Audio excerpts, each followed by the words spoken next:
Good evening. Evening. Evening. That was a bit snazzy, wasn't it? I love that intro. It's the bass was superb right at the end. It's just it's in your face, almost 3D. And we've got two people watching. That could be just myself and you. And we got three, it says in the comments. There we go. So welcome to the Spectrum Experience live show, episode 4. And we're two men down tonight, but we've got two special guests. We've got Richard here at the bottom. He's a generally fantastic person, as it says. And we've got the boss, Martin, of the admin of the Speccy Experience Facebook group. And tonight we'll be just general chit-chat, talking about Richard's games. And we've got Steve coming on, Steve Watson as well. And what is it you do with your games, Richard? What would you call them? Remakes, reimaginations of Spectrum games? I've got a few remakes. I've got a few original games, a few inspired by old games. Yeah, you sort of what in your games you can kind of switch between the modern look and the Spectrum screens. Yeah, that's a bit of a later thing that I've been doing, just because of I used to remake them all in sort of higher res graphics and that, but since some of the games where I've used the Spectrum graphics and coloured them up a bit, it's been quite easy to put in an option just to swap between the two. So yeah, and you've how long have you sort of been doing this? You've been doing it a while, I guess. It's got to be about 20. Well, I did originally do a couple of remakes on the Amiga back in the 1993. That was, because I can see the title screen now with a date on it. 93, yeah. 93. I did a couple of remakes on the. I used to do drawing to start off with cartoons. Cartoons was my thing. And when I got the Amiga, I started doing drawings on that. And I had a whole bunch of drawings, and rather than just sort of put them into a gallery, I made a game over the top of them. So like they were the backgrounds of different screens of the games. Yeah. So that was sort of my first game on the Amiga. And then I did a remake of Cookie and Pyramid on the Amiga. Couple of them, they were on the front. Do you remember the One Amiga magazine? Oh yeah, yes. I think I bought a few back those in the day. There's a Cookie was on the front, on the cover disc of one of those once. That's a claim to fame. Oh, there you go. Well, that's good at it. You know that sort of. I missed one out. I did have a basic listing from my Spectrum days in Personal Computing Weekly, and it was a really, really basic music program, Spectrum. But the listing was in I've still got it somewhere. I don't know where it is. I think I entered it's not as good as yours. I entered a win the Karnov arcade cabinet and yours Sinclair, and the second I think there was like 10 second prizes to win the Karnov game on the Spectrum, and I was in the compo winners. My name was there, and I was like, wow, I'm my name in lights or whatever. Not Spectrum related, but definitely one of my computer claims to fame is that I entered a competition to design a cover. Do you remember on the Atari VCS, the Activision games? They all had quite distinctive covers.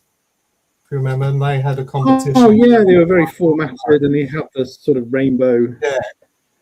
Yeah. So I entered that competition, and I was one of the winners. And we all there was about 20 of us all went to a hotel in Birmingham to play Activision games against each other. And then the winner was going to go to California to Activision. So, and I got down to the last two, which I was quite proud of because I'm useless at games. So the others must have been really awful. And we were the first 2 people to play River Raid in the country. Lewis Cat, was it? What On was the his name? Atari Ridiculous. 600. No, it was a lady, wasn't it, who made River Raid? Was that Yeah. right? And we were sitting there, we were back to back playing this game, and I heard that he had died, and I was just carrying on thinking, California, here I come. Yeah.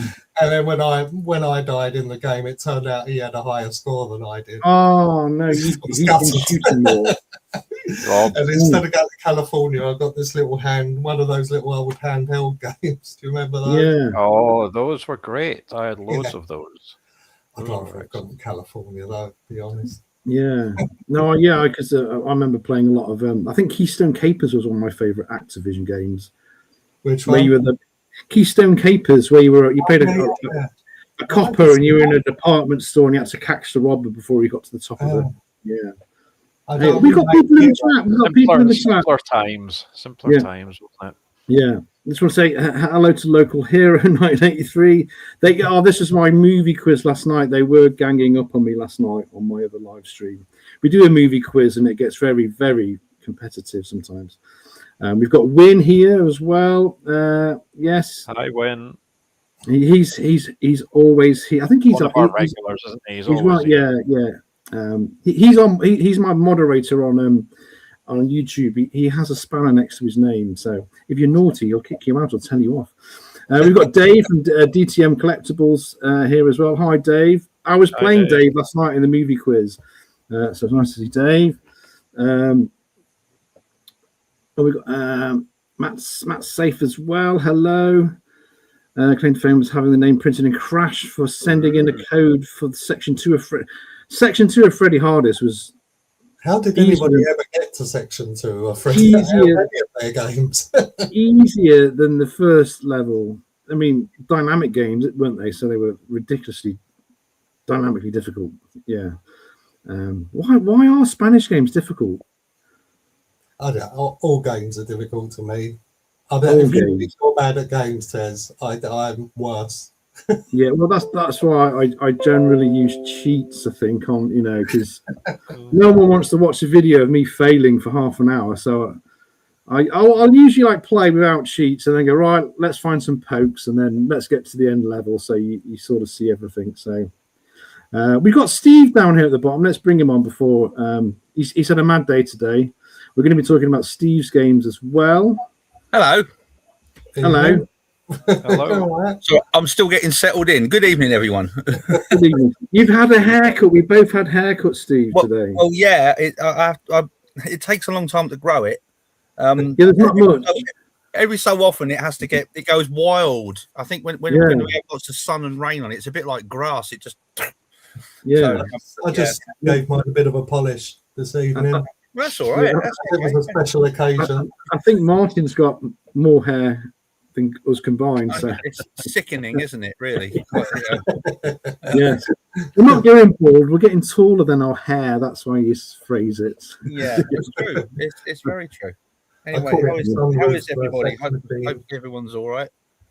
Yes. So Steve and Rich, have you met? You've known each other for 20 years, but you've never met. Is that right? We've not spoken in person. We've messaged a lot. Yeah, this is the first time we've kind of spoken. So this is the first time you've seen each other. We abuse each other via Facebook Messenger all the time. But you've seen each other. You've seen each other. What you each look like. Well, I didn't realise I had, but he sent me a picture today, and I thought, yeah, I have seen you before. You have sent that before, so right, okay, yeah. we constantly abuse each other. It's we like to kind of exchange things and just generally wind everybody up, don't we? Don't start. There we go. It's an awesome game by a company that I hold quite dear to, and I know Rich is a big fan too. You've been shush. Let me get this right, because Martin doesn't know. You love Underworld by Ultimate, and Richard hates it. It's the worst game on the spectrum. There's no question. Oh no! There's far worse than that. There's no. I know Martin. I can understand where you're coming from, Rich. It's a very Marmite game, isn't it? Yeah. It's probably the most infuriating, I think, out of all of them. Some of the later games by Ultimate were quite rubbish, especially when US Gold ruined them. But out of the ones that were Ultimate, it's definitely the most infuriating. I mean, you summed it up, Tez, when you said, was it bouncy, bounce, die, bouncy, bounce? Yeah. Every time someone posts that, I go, oh, bouncy, bouncy, die, bouncy, bouncy, dead, bouncy, bouncy, dead. It is, though, isn't it? Yeah, that's pretty much it, really. Yeah. I preferred my description of it, which fits in with you, Tez, which is it is bouncier than Sam Fox on a bouncy trampoline. Yeah, I'd go with that. Yeah, it's a friend of mine used to have one of those, the quick shot joysticks, I think they were, that had the suckers on the bottom that stuck to your hand. Yeah, I had one of those. And when he used to get annoyed with a game, he used to get the joystick and just throw it like a dart at his TV, so it just stuck there. And I just thought it's lucky he hasn't got Underworld, because that would be going through the screen. I did that once because I had a quick shot too, and I did that once out of pure frustration and couldn't get the bloody thing off again. So, my lad suckers actually worked. You know, when you're playing David Thompson's Decathlon and you punch yourself in the face because it's coming down the desk. Yeah, well, my lad, he's 15 now, but a couple of years ago he was really into his Fortnite, and I said, "Oh, you can come downstairs." It was during lockdown. "Oh, you can come downstairs and play Fortnite on the big telly. You know, put it on the big telly." And we were out doing whatever, cooking in the background, and we just heard the shouting, and then he went upstairs, and have you finished playing, Josh? And it was like, yeah. And then we went to turn the TV off. When we went to turn the TV on, he'd thrown the controller at the TV, and we had you can't throw joysticks at TVs nowadays. That was a TV buggered. His Xbox came to work with me for a month. It was hidden. He'd hide it, and the kids find them. Yeah, TVs these days are so fragile. You know, I mean, we've been through a few of them. But no, they're not. They're not like they used to be. They're not built to last, are they? No, if it doesn't give you a hernia when you lift it, it's not a proper TV, is it? 1990 DC monitors. My dad, I always remember my dad as a kid. We had a spare TV up in the loft when I was a kid. Whenever anything happened to the one downstairs, which was frequent, and I always remember whenever that happened, it was his job. Poor sod. I think it was a valve-driven black and white TV, which weighed more than his car. Beast. And my memory is of him hauling this bloody thing down out of the loft on the step ladder, and it was quite a treacherous job. But they don't make them like they used to, certainly. No, and I guess they were easier. No, they weren't easy to steal back in the day, were they? Oh no, because now you can just put two in your arm, you know.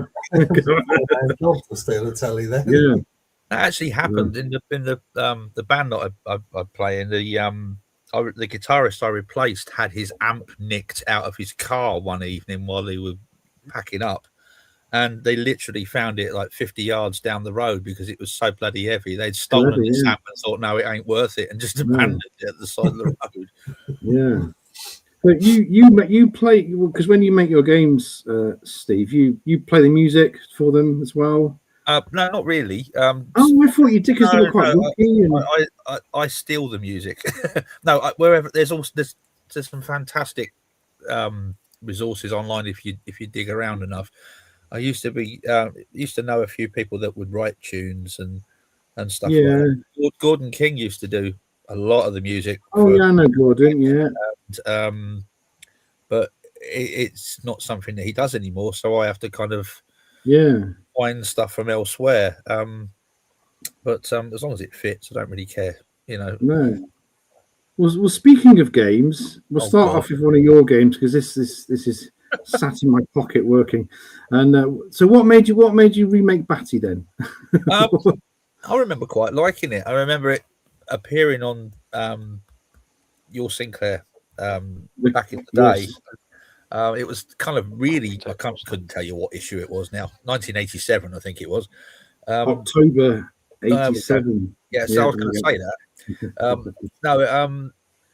And it was at the time when they really first started putting tapes on magazines, and they had this game. And I thought, that doesn't look too bad. I think the first one I remember was Ocean's Road Race. I think it's a road race or road racer. You did a video on it, I think. Ted. Yeah, it which was apparently another. Yeah, it's all right, you know. Yeah. But this, yeah, this was the cover tape wars. Let the cover tape wars begin, wasn't it? This sort of. This was it. This was. I mean, considering, I don't know whether Elite actually did, on the strength of this, did release it commercially. Probably not. But yeah, okay, it's just a bat and ball game, but it's actually a bloody good one. You know, as far as bat and ball games, they can all be a bit sort of the same, but it was a really, really good one. And I started doing this probably about 10 years ago, and for whatever reason, just kind of gave up on it. And then I found it one day and thought, yeah, I really must try and do something with this. It'll be easy. Yeah, on this one, you put all the Spectrum levels and the Commodore 64 levels as well, haven't you? That was Paul's idea, because I had absolutely no idea that there was even a Commodore 64 version of it. And, you know, it makes sense that there was, I suppose. And I certainly didn't realise that all the levels were different. So, well, why don't we stick that in as a bonus? And I said, well, okay, fair enough. Once you got the engine of the game built so it all works properly, it's just a matter of building levels. So it came out around the same time as Arkanoid. Obviously, Batty was a bit of a knockoff of that, but a superb knockoff. So I wanted to ask, actually, both you and Rich, when you're redoing these, do you guys, do you disassemble the original Spectrum game, or do you just remake it by sort of memory? I'm not clever enough to do anything technical like that. No, a lot of it's, certainly for me, it's memory. And then emulation is just wonderful for this sort of thing, because not only can you it's very easy to go the Tez Rowland's way and put cheats in. I play test all your games, so because you don't have to. You make it. I don't want to play them. No, it's a lot of it's memory, and just getting to play it again. And it's good with an emulator because you can take screenshots and you can rip graphics if you have to as a base. I mean, obviously the graphics get redone, but it's handy to have something as a placeholder so you know what you're dealing with, rather than just squares or whatever. That's the best bit. When you shoot off. I used to love it when that happened in the original. I think that's the only way I completed it. I think I got very, very lucky with the power-ups. Yeah. But I mean, do you do it any differently, Rich, when you do it, or are you pretty much the same as me? Graphics and things. No. I mean, how do you kind of do it? So you're a proper programmer, so you can code, whereas I can't. I don't know. It's nothing sort of technical about, other than just sitting in front of the game, like sometimes frame by frame. So Ted was asking me the other day, like getting the graphics for the Spectrum games. There's all sorts of things you can load up to sort of sift through the code and find the graphics. I've never ever got one to work. Well, so I did there with Spectacular. What's it called? Spectaculator. I can never remember what it's called. Yeah. Like pausing and unpausing really quickly to get each frame. Yeah, that was mad. I didn't know. I thought so. You just pause it and capture it. It's easier. I find just sort of a straight remake or something. Yeah, it doesn't really take too long. But when I did the Project X ZX games, where I had about 200 Spectrum games involved in it. We'll have a look at that in a sec. I think with Spectacular, you can video it as well. You can save the output to an AVI file, a high quality AVI file. And I found it's easier just to sit and play the game, and then you can go back to the video, because you can rewind it if you miss a bit and you missed a graphic or whatever, and you can just basically grab it from that. As long as you've got some sort of reference, I suppose. Really, it doesn't really matter. But I mean, some of these sprites, I mean, considering how long ago these games were made, the detail and the amount of frames and how lovely they are. Some of these I mean, I can draw a stick, man. I'm crap when it comes to graphics and stuff like that, which is why I get Paul to do it for me. But I can appreciate it. And considering, like I say, the limits of the hardware of the time, and some of these, like R-Type and games like that. They're fantastic what they could do and what they did do. Yeah. I mean, this is one of Richard's. This was another level, wasn't it? This is project. This is Project ZX, isn't it? 1.5. Now, this is when I first met Richard. And now this is a Spectrum fan's wet dream. This because it's all every Spectrum game, all in one. Shoot 'em up. It peed me off actually when he did this, because for years and years I kind of always wanted to do something with different Spectrum game characters, and I could, above and beyond what little efforts I've done, the Manic Miner and Jet Set Willy clones, I couldn't really think of a decent idea, and he beat me to it. This was what I wanted when I was a kid. It was like, I want to put R-Type with Rambo and an Operation Wolf, and then Richard comes along like 30 years later and makes this. This is like, there you go. Thanks, Rich. But he gives me the cheats. Have you played this one, Martin? I've not, no, but it looks really good. It's really good. It's really. I'll give you the cheat. I'll give you the cheat. So many things you can pick out. You can pick out from that. I like it as well. The problem with these surprising. As you go through, you think, "Oh, it's that." There, penetrator. There you go. You know, it's a penetrator. It's fantastic. Yeah. Especially with the first game. I don't know if you know John Davis. He's made a few games for the Spectrum. Oh yeah, we know John. Yeah. So he was coming up with ideas for the first Project ZX game, and he was playtesting it. And unfortunately, John is really, really good at games. He can say to me, it needs to be harder. It needs to be harder, and I don't know because I'm useless at all games. So I'm just taking John's lead. You need an average games player, don't you? To you play. Do. You know, not someone that's just bloody good at everything. No, you need. It's difficult though, isn't it? Because you need someone that's going to play test it that represents the average person, the average games player. That bit in Cybernoid is awful. Either. You know, it is. But playtesting and everything's such a huge part of games. Even back then, it should have been and was, because some games were just ridiculously hard. It was like nobody, you can't possibly have play tested this. No, and others were, just an utter breeze. But then you got quite a few that just captured it perfectly. Yeah, and it was like somebody played this properly. Yeah, I agree with that completely. You can't have it too easy because it's boring. You can't have it too hard because people will just switch it off. In fact, a good example of that was on one of the other Spectrum groups this morning. I noticed somebody had posted a review and thing about, was it Jack and the Beanstalk by Thor? Oh God, yeah.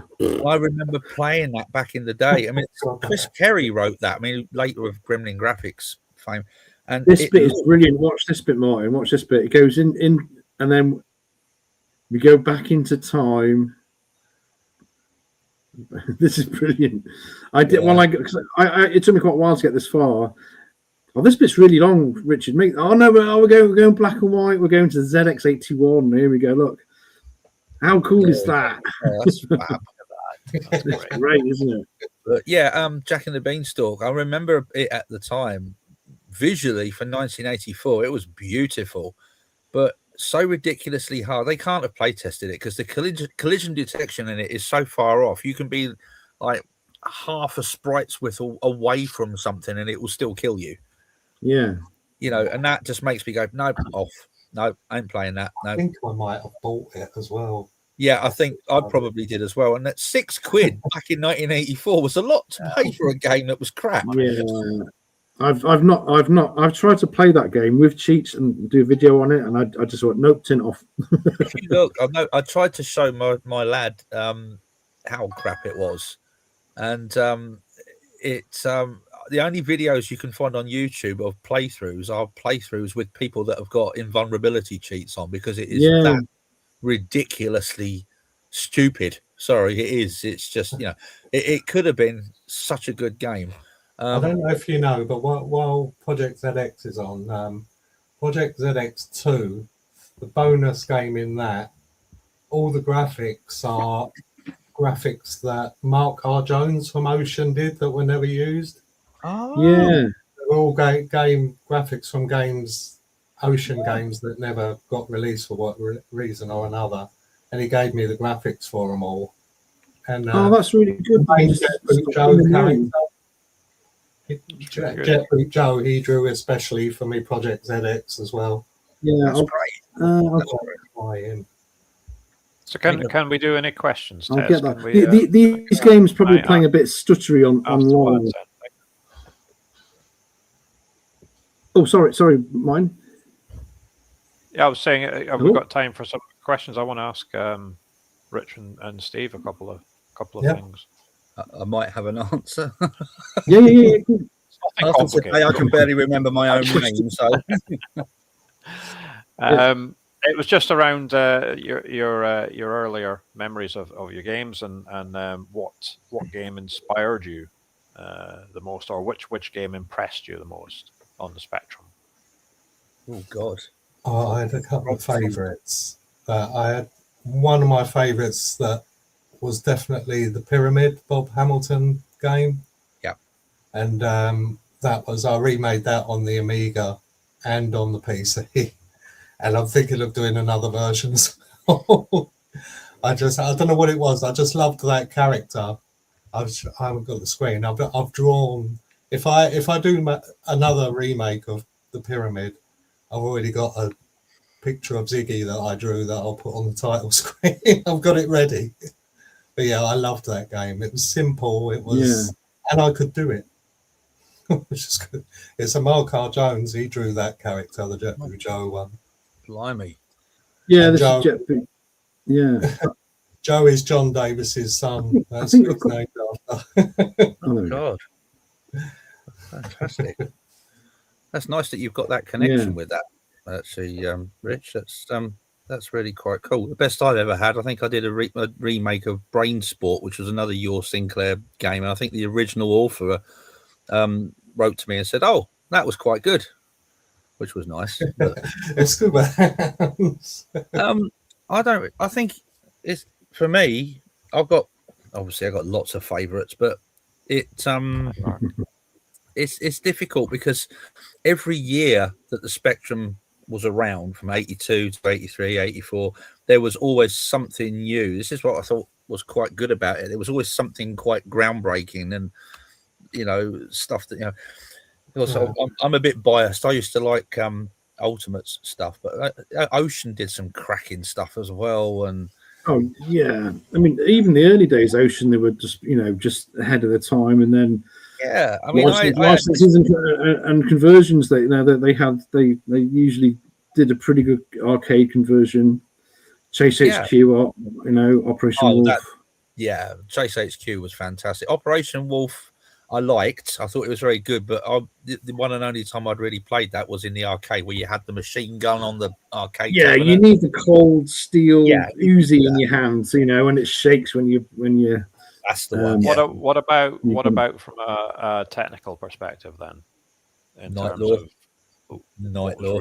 What was really pushing the machine? Night Law, yeah. Night Law. I mean, you look at it now, and it's kind of, it slows down and stuff like that, but there was nothing like it. I mean, you were asking the Z80 to do a lot at the time. Yeah, an awful lot. For me, it was Tez's favourite Trapdoor.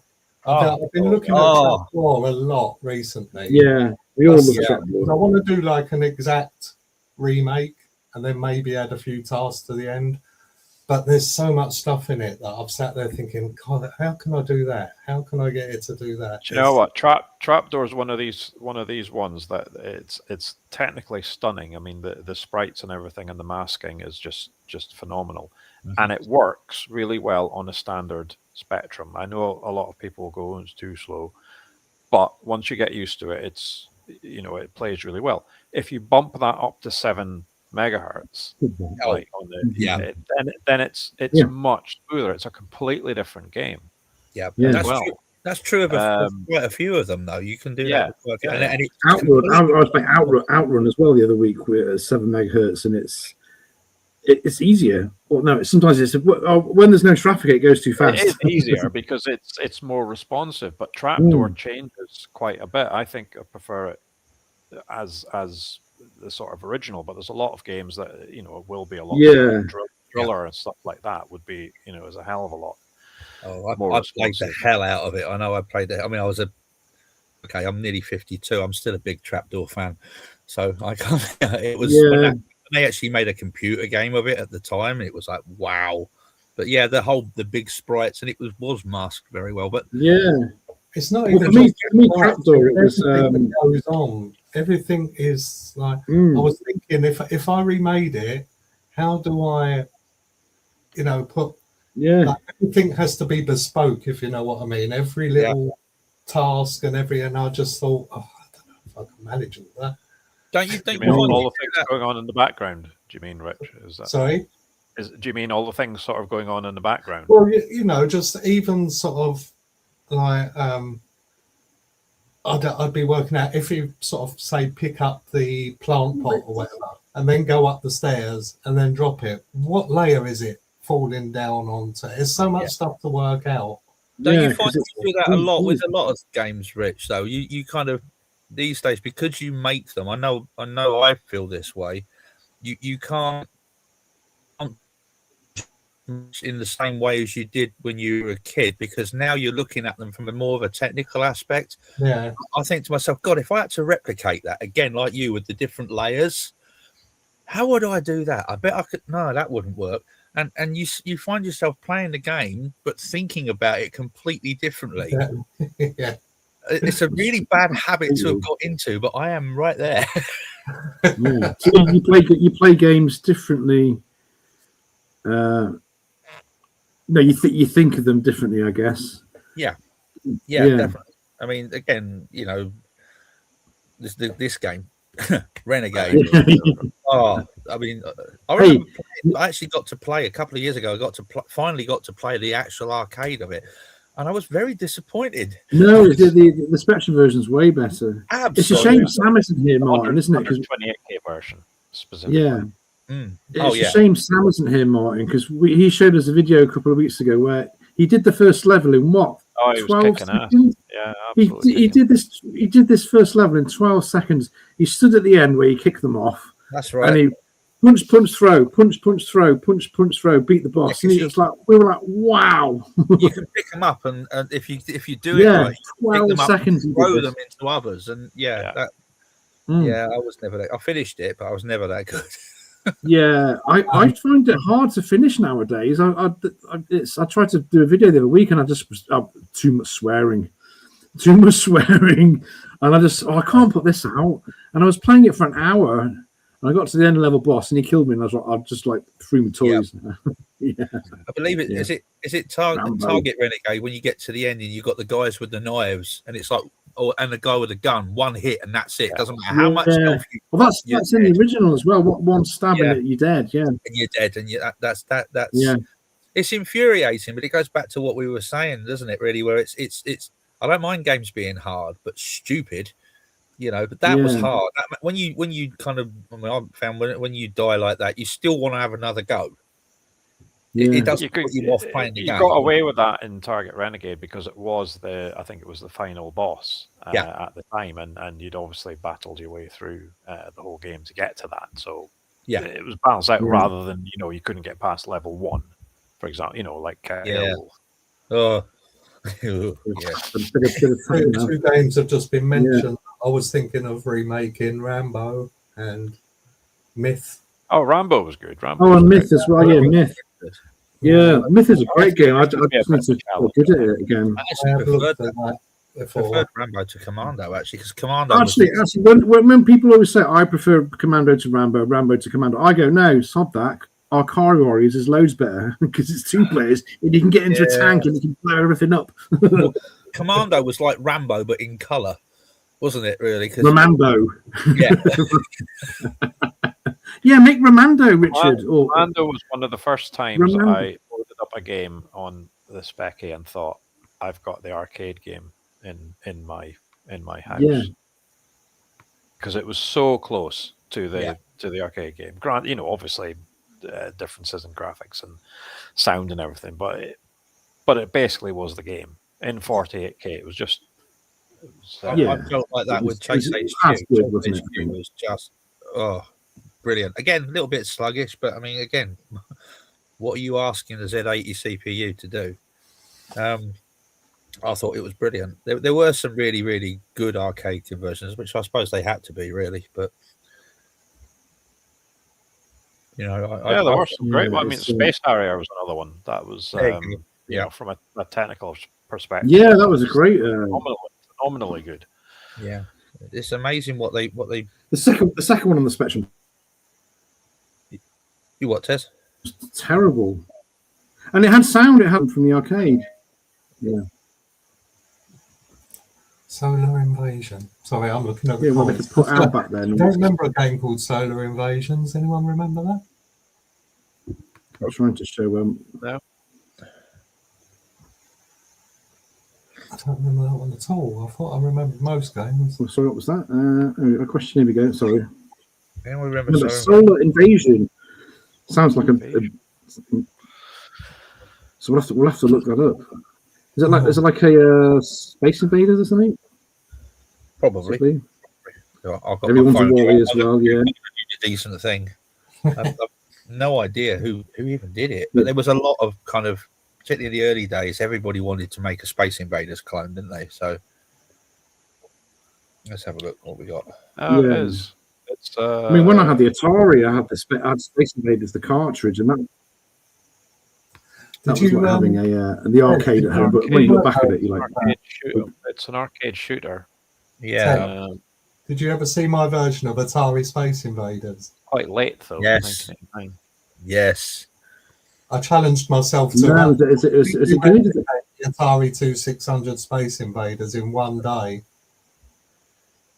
That's just showing off, isn't it? Really? Wow. Well, I did it, but then I had I had a load of stuff on afterwards. So I put all the game variations that were on the VCS one. It used to have the moving towers and the wobbly bullets coming down. Oh, blimey. And then I did about 4 or 5 different graphic overlays as well. Went to town on it. I enjoyed that. That was fun. Wow. It's interesting though, isn't it? How, I mean, with a couple of the ones that I've done, Batty, for example, making it work and then adding the Commodore 64 levels. These things are quite organic. They kind of grow as you're making them. Scuba Dive was another one. All I wanted to do was just scuba dive and make it look nice, and then it kind of went from, again, it was Paul, the guy that did the graphics. It was his suggestion. He's very good at that. He's very good at kind of suggesting things that make the game better. Don't stray away from the game, but the original game that made it such a good game in the first place, but makes it better. Like, it was his idea to have a completely different game mode, the Discoveries game mode, where basically it's a completely different map and you swim around and find things. Like you find and there's a lot of panic in that as well. Because scuba diving, running out of air. Yeah, which is why we decided when we did that particular game mode to have it so that you didn't run out of air. So that would give you a kind of an incentive to just kind of stroll. You can get lost very easily around the map because it is a maze, and it kind of gave you the incentive to sort of stroll around or swim around rather than try and find things. Oh, what's down this way, and and stuff like that. So you start off with a basic idea. I find most of the time where I'm going to remake this because I like this game, and as you're doing it, it's sometimes it's consciously, sometimes it's subconsciously. You're kind of changing things and you're adding to it. You think it'd be a good idea to do this. Ollie and Lisa, when we did that, I always remember the original looking great. Oh my god, yeah! I'll try and get Ollie. Oh, it's such a hard game. Yeah. So we kind of made it so it was better, very hard game, more enjoyable rather than oh god, I fell off the steps and I've died. What's your little phrase about how some of the old Spectrum games are put together? Hen, shit, and feathers. That's it. Yeah. Most of my stuff's put together the same way. I think sometimes those really ropey bits about the old Spectral games are really hard to replicate. Yeah, and that's what makes the game. Yeah. Oh, really? Yeah, I guess they call them. You had to make do. Yeah. What's been the most challenging to do? Which game for both of you? I know what part of a game was the most challenging for me, and that was the maze for Fred, because the maze is randomly generated. And however they did it on the Spectrum, I don't know, but it took me days and days to work out how to do that. It was a nightmare. There was a few games that did that. Maziacs was another one where every time you played it, it was a completely randomly generated maze. And generating a maze is easy, but generating a maze that you can actually complete and not get stuck, that's something else. I can't do it. Plus, on the Fred maze, there's no blocks missed out. It's all done on a grid, and every tile of that grid has got something in it. There's no empty ones at all. No. And if I looked back at the code now, it's so, as you say, put together with. You talked about scuba dive. I couldn't get it. It's not appearing. I don't know what's wrong. Oh, maybe I've made the video files too long because I've made them about 5 minutes each. So, but I wanted to show Rex as well if I can, because that was your you got to show fantastic game. I think technically from scuba dive was probably the most challenging because the movement, it's not like a platform game, it's not like a shoot 'em up game. You kind of have to make the player sort of feel like they're underwater. And how do you do that? It took a lot of tweaking, and added kind of ambience effects and the whole kind of distortion to make it look like it was underwater and stuff like that. I think that was probably the most challenging for me, particularly when Fusion kept glitching and you've got all the. To be honest with you, say I wasn't the big fan of the original game, but your one, I sat there like just the exploration bit. I sat there. See, I used to love doing that. Anyway, how long playing that? I loved that bit of it. I thought they really should have made the original like that. Yeah, but you see, they only had 48K to play with. I've just had a thought actually. One of your games, Rich, that you one of your favorite games that you posted a little while ago on the group, I think, was a Highway Encounter. Which is a superb game. Have you ever thought about doing that? Have you done that? Or? I've done Highway. You have done it. Sorry. That was it was quite a while ago. I just I wanted to do a isometric game, and Highway Encounter. It's in my top 3 games, so it was going to be that or Head Over Heels, and Head Over Heels has been done. Probably chose it. But the good thing about Highway Encounter is the character doesn't jump, so I don't have to work out how to do height for the characters. They're all just on the road, and that's it. But that's definitely one of my. Oh, right, of course, some remakes. The Z plane, the infamous Z plane. I mean, it's funny because all of the tutorials that you can find that show you how to do that in what I use, Click Team Fusion, none of them show you how to make the character jump. It's all on the same plane as So it's. I should imagine it's quite complicated. I did it. With Highway Encounter, basically, if you move towards the front of the screen, he just moves up a layer. Every pixel you move towards the front of the screen, he moves up a layer. So if something's sort of behind you, they're on a lower layer, so you're always going to be in front of it. And then all the collision detection on them just had to be around the bases of everything. And the rest of the sprite was pretty much ignored. So like the blocks would just have like a diamond shape, and if you couldn't enter that diamond shape, so that wasn't too bad. But if I tried Head Over Heels and jumping onto a block, I must admit, wouldn't know where Never to mind start. joining up the Can't be a characters. ball game, isn't it? This is why I said back in the day, Night Law was, despite its flaws, obviously, but Night Law was stunning because be quiet. Oh, no, calm down. It's a major flaw of being one of the most boring games ever. Oh, well, I mean, from a technical aspect, it was fantastic. I mean, again, because of that, you squeezed that into a little spectrum. The ability to do that. I mean, again, you're struggling with the idea of how do you do it now? Well, they did it with what is effectively a very primitive computer compared to what we've got now, like 40 odd years ago. That was an achievement and a half. Of course, everyone else, I mean, like, I know you're a big fan of Head Over Heels and stuff like that, Rich. Everyone else kind of perfected the idea, but the actual idea of having a nice symmetric game like that, I suppose there was Antitak. The reason I liked Head Over Heels more was because there was no wandering about aimlessly. It was pretty linear. There was pretty much only one way you could go. Right. So, and you know me, my pet hate is games with hundreds of screens that all look the same. It's been my pet hate. It's no fun. I'm not a big fan of cryptic games as well, where you've got to find the scarecrow's leg and shove it in the princess's eye.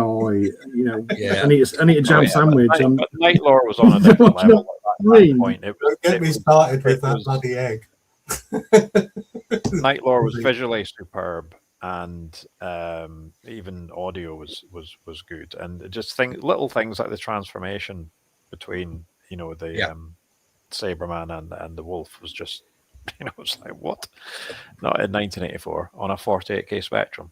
The reason I was asking before about whether you guys disassembled the games and everything, I was reading the other day some blog or something that somebody had disassembled The Great Escape, which is another fantastic isometric game in 48K, and they were absolutely struggling to understand how it had all been put together, because I suppose without the schematics behind it, if you're just reading pure assembly, it's pretty difficult to understand how it's been done. And you could see how all the graphics were mapped out and the actual game map itself and everything else. But the guy that was doing it was, reading through these blocks going, what the hell does this do? And why have they done it like this? And, none of it kind of made sense to him, but obviously it did at the time to the people that were developing it. And you think about that, that's a 48K game, and you're struggling to disassemble that and to understand the logic behind it. It blows my head at times that you can fit so much game into that amount of memory. Yeah. It's unbelievable. I tried when AGD first came out for the Spectrum. I thought I'd give it a go. The thing I like doing in games is graphics. And with everything, like when I first started doing games on the Amiga, when I first started doing ones on the PC, the first game I tend to do is a Hunchback game because they're easy to do. It's a really simple game, probably the simplest game to do. And I started doing one with AGD. It's only sort of an hour into it, and I ran out of memory. Just because of all the graphics I did. I think he had about 16 frames of animation just walking. Yeah, it kind of gives you a different perspective, doesn't it, really, when you look at it? I mean, if you look at things even earlier than that, Jetpack, Trans Am, 16K. They were before, It's wow. 9K effectively, because you had your 7K for the video buffer. So which makes it even more incredible, really. It's they knew what they were doing. They certainly knew what they were doing. Pushing it. Some of the demos that you see people churning out these days, and some of the homebrew software that I've seen on the Spectrum, because people obviously are still making stuff for the Spectrum, they're absolutely incredible. But then I suppose really they haven't got the restrictions of deadline. A deadline, and you've got I'll spend a year on it making it. If it takes you 2 or 3 years to make a game, then oh well. But back then it was kind of like, if you look at the big software houses, they were churning them out every week, Yeah, they would. I mean, that's why you had a lot of crap. You had a lot of rubbish. Yeah. I think as well, there's lots of sort of techniques and things that possibly weren't known at the time or weren't exploited that some of the homebrew guys are using now. Some of the high res stuff that you see. You got bedroom coders and. It's quite amazing what they can actually still squeeze out of 40-odd-year-old hardware. It's just stunning. I mean, not just these fancy demos and stuff like that, but actual games. Some of the new games that come out, it's like, wow. We have Street Fighter. I'm trying to load up Street Fighter, but I'm having technical issues tonight. Nothing wants to. Especially on the Spectrum. Yeah. When you consider how basic the hardware actually was, and everything else. I said this on the last. I keep disappearing every time I try to open something. But in terms of impressiveness, fitting a full chess game into under 1K of memory on the ZX81 chess, which I think was 870 bytes or something ridiculous like that. It was just like, how do you even start that? And they would have written it in pure machine code as well. Yeah. Sorry, Rich. The Atari 2600 games are like 4K. Yeah. Didn't that have no video? Yeah, well. And that's just an icon on your desktop now, isn't it? 2600, I don't think had any video memory, so you had to use the system memory. I'm sure it was a 2600. I've read a few things about it, and well, it's just saying there's a lot cleverer people than me about. I just didn't have the slightest idea. And trying to work with it's me eating. Well, you guys Monster Maze on the ZX81. Sorry? Granted, that was Monster Maze on the ZX81, for example. That was 16K, granted. Yeah. But, considering the hardware, that was phenomenal. Yeah. Amazing. At the time. Yeah, nuts.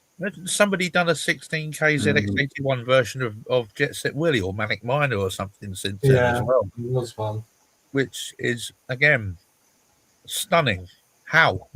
I feel bad every time I compile a demo of something that I've done to send to Richard or to you, Tez, or whatever, and you think, oh, well, it's not finished yet. I've got a few bits to put in it, and you compile it and you look at it, and it's like 48 meg.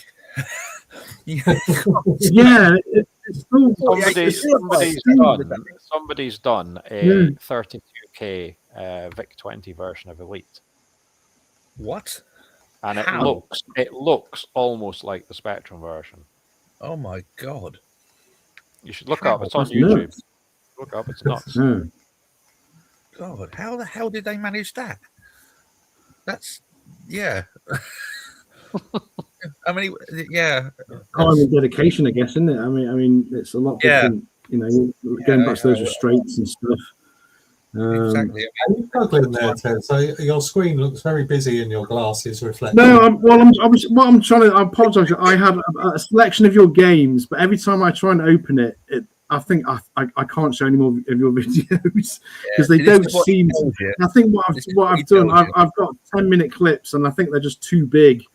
But unfortunately, that doesn't affect our quiz later on because they're all in my media assets and they will play online, so you don't escape my quiz. God. Tez, you know how I do in your quizzes. No, it's just a bit of a laugh. Come on, it's just a bit of a laugh. No, but it's the same way as we all do in them, Steve. No, it's just taking part. This is going to happen. I had a Spectrum back in 1983. I remember getting that, and I played lots of games. I should be good at this, and then you realise that you're not, and that you don't know. I don't remember this game. Oh, it's some obscure. I can be a bit encyclopedic about. I don't know. I think I just see too much. Just see too much of the games. Your pixelated ones really annoy me because they're usually all games that I know, and I sit there squinting like this. Can I make that out? Yeah. Is that Monty Mole or what is it? And I'm usually wrong, completely wrong. Well, there's a guy who just keeps saying that they all look like lemons, the special version of lemons. And I put lemons up one week, and he didn't get lemons. I said, "Yeah, it's lemons this week," and he's like, "Oh shit!" So, yeah, he's like, "I'll do 1 week. I don't say lemmings. I put I choose lemmings." So there we go. I tricked him. Yeah, but Talking of which, we're gonna. I've got a few games, physical games now, that's arrived this week. Because did I buy games? Do you? Or is it just me? I buy games. I buy Spectrum games. I would. I've got nowhere to put any of it though. No, because I used to be a big Star Wars figure collector, and I just I can't afford that stuff anymore. So we're gonna get. If you've got anything to show, it might be just me. Don't show anything rude. We're gonna get physical. So.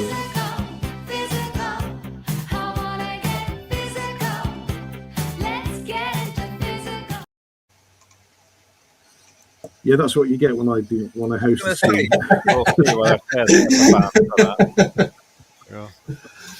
So we had Morgan on a couple of weeks ago. Well, about a month ago now. And he was kind enough to send me this week. I'll show and tell. I love sharing stuff. He's doing he's doing the mini. Oh right, yeah. Yeah, the mini 3D prints.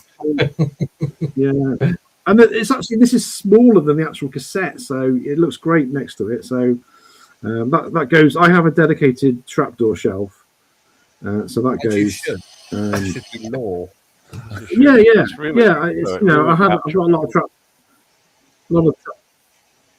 Yeah, he'll print anything, won't he? He'll print anything. But I bet Morgan wouldn't print this game.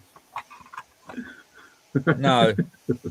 No, you wouldn't play it either. You wouldn't play it. I think it's nice on the back that they don't show the graphics. Terrible game. Yeah. Have you played this?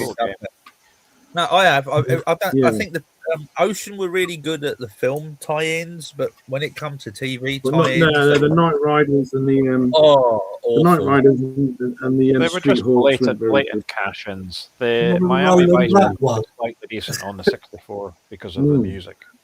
Yeah, but, and then one more thing, slightly better, but a bit crap. Well, great talent, I'm a big Indiana Jones fan, and the arcade was great. Not too bad. It's not even the film is a bit Marmite with a lot of people. Yeah, I'd agree with that. Oh, come on, it's better than the last two. Oh yeah, no, absolutely. Yeah. Don't get me wrong. I haven't seen the last. Come on, a man pulls a guy's heart out of his hand. That as a kid was great. Yeah. So there you go. I remember that because whenever they showed it on the telly, they used to cut that bit out. Yeah, there we go. And then for adding in the comedy value. Was, oh God! I've come over on Monday. What can I say? You and me, we like. Yeah, no, this is the only copy I had. I think it's the only Ultimate physical game I had back in the day, and it's the only one I've kept. The box isn't but it's nice. I've had this for a long time. You've got to say as well, when you got an Ultimate game and it was in that box style, you knew you had something a bit special. Yeah, it was special. There was a lot of effort. It felt good. It felt, it was good. It was heavy. It had a manual. It was a proper box. It was shiny. It was glossy. Fantastic, yeah, right? and they teased the next game, didn't they? They teased the next game. So, sorry, I'm trying to get my videos up, and I'm ignoring the chat. So yeah, big fan of Scuba Dive. That got me. I've got like 3,000 views on that. Thank you, Steve. You realise it hasn't got anywhere near as many downloads as other. No, I think just people like. I think my most popular game download wise is Batty. No, thank you for that. I'm glad somebody actually appreciated that because it was. I mean, I enjoy working on all of them. I mean, you don't do this for fame and fortune, do you? Really, you do it because you love doing it. But scuba dive was one it was really enjoyable to work. Frustrating when Fusion kicked up its problems, like the cave dwelling sea creatures. They go through the little caves, and you would go out of the screen, so it would scroll away, because obviously I made it scroll, and then somehow they managed to walk their way through solid rock, and they would be, bugs like that used to drive me mad. But no, it was great fun. I want to say though, you blatantly I was playing that again the other day, and you blatantly, into your scuba dive game, you blatantly like took the sprite from Echo the Dolphin. Yes. And I was like, I was swimming along, and like, oh, there's Echo the Dolphin. I blame Paul for that as well, because he said about we should have a dolphin, because there's no dolphins in that game at all. It's all predators, isn't it? It's all, we should have a dolphin. And I said, well, okay, can you draw a dolphin? He says, I've got just the thing. Yeah. And there it was. That was it. Yeah, but yeah, you're right. Yeah, I'm not going to deny that. That was. Yeah. Does the dolphin harm you? Because I always swim away from it. I've never. No, it doesn't. In the exploration, the discoveries kind of free dive thing, nothing hurts you. I don't even think you can knock yourself out on the rocks. Yeah. There's nothing in that can hurt you at all. I don't think. Yeah. No. We figured that that would make it just. I mean, again, it's meant to appeal to people like Rich that just like to explore, but just to explore and sort of have a look. Oh, what can we find? What new things can we find? I mean, even Jet Set Willie used to like playing that to see what was in this room and stuff. And I figured that if things were deadly, and then people would just go, "Oh, this is too hard. Oh, I don't care about this," But, no, it kind of nothing harms you at all. I think there's even an undersea sewer pipe with there's a plug, isn't there?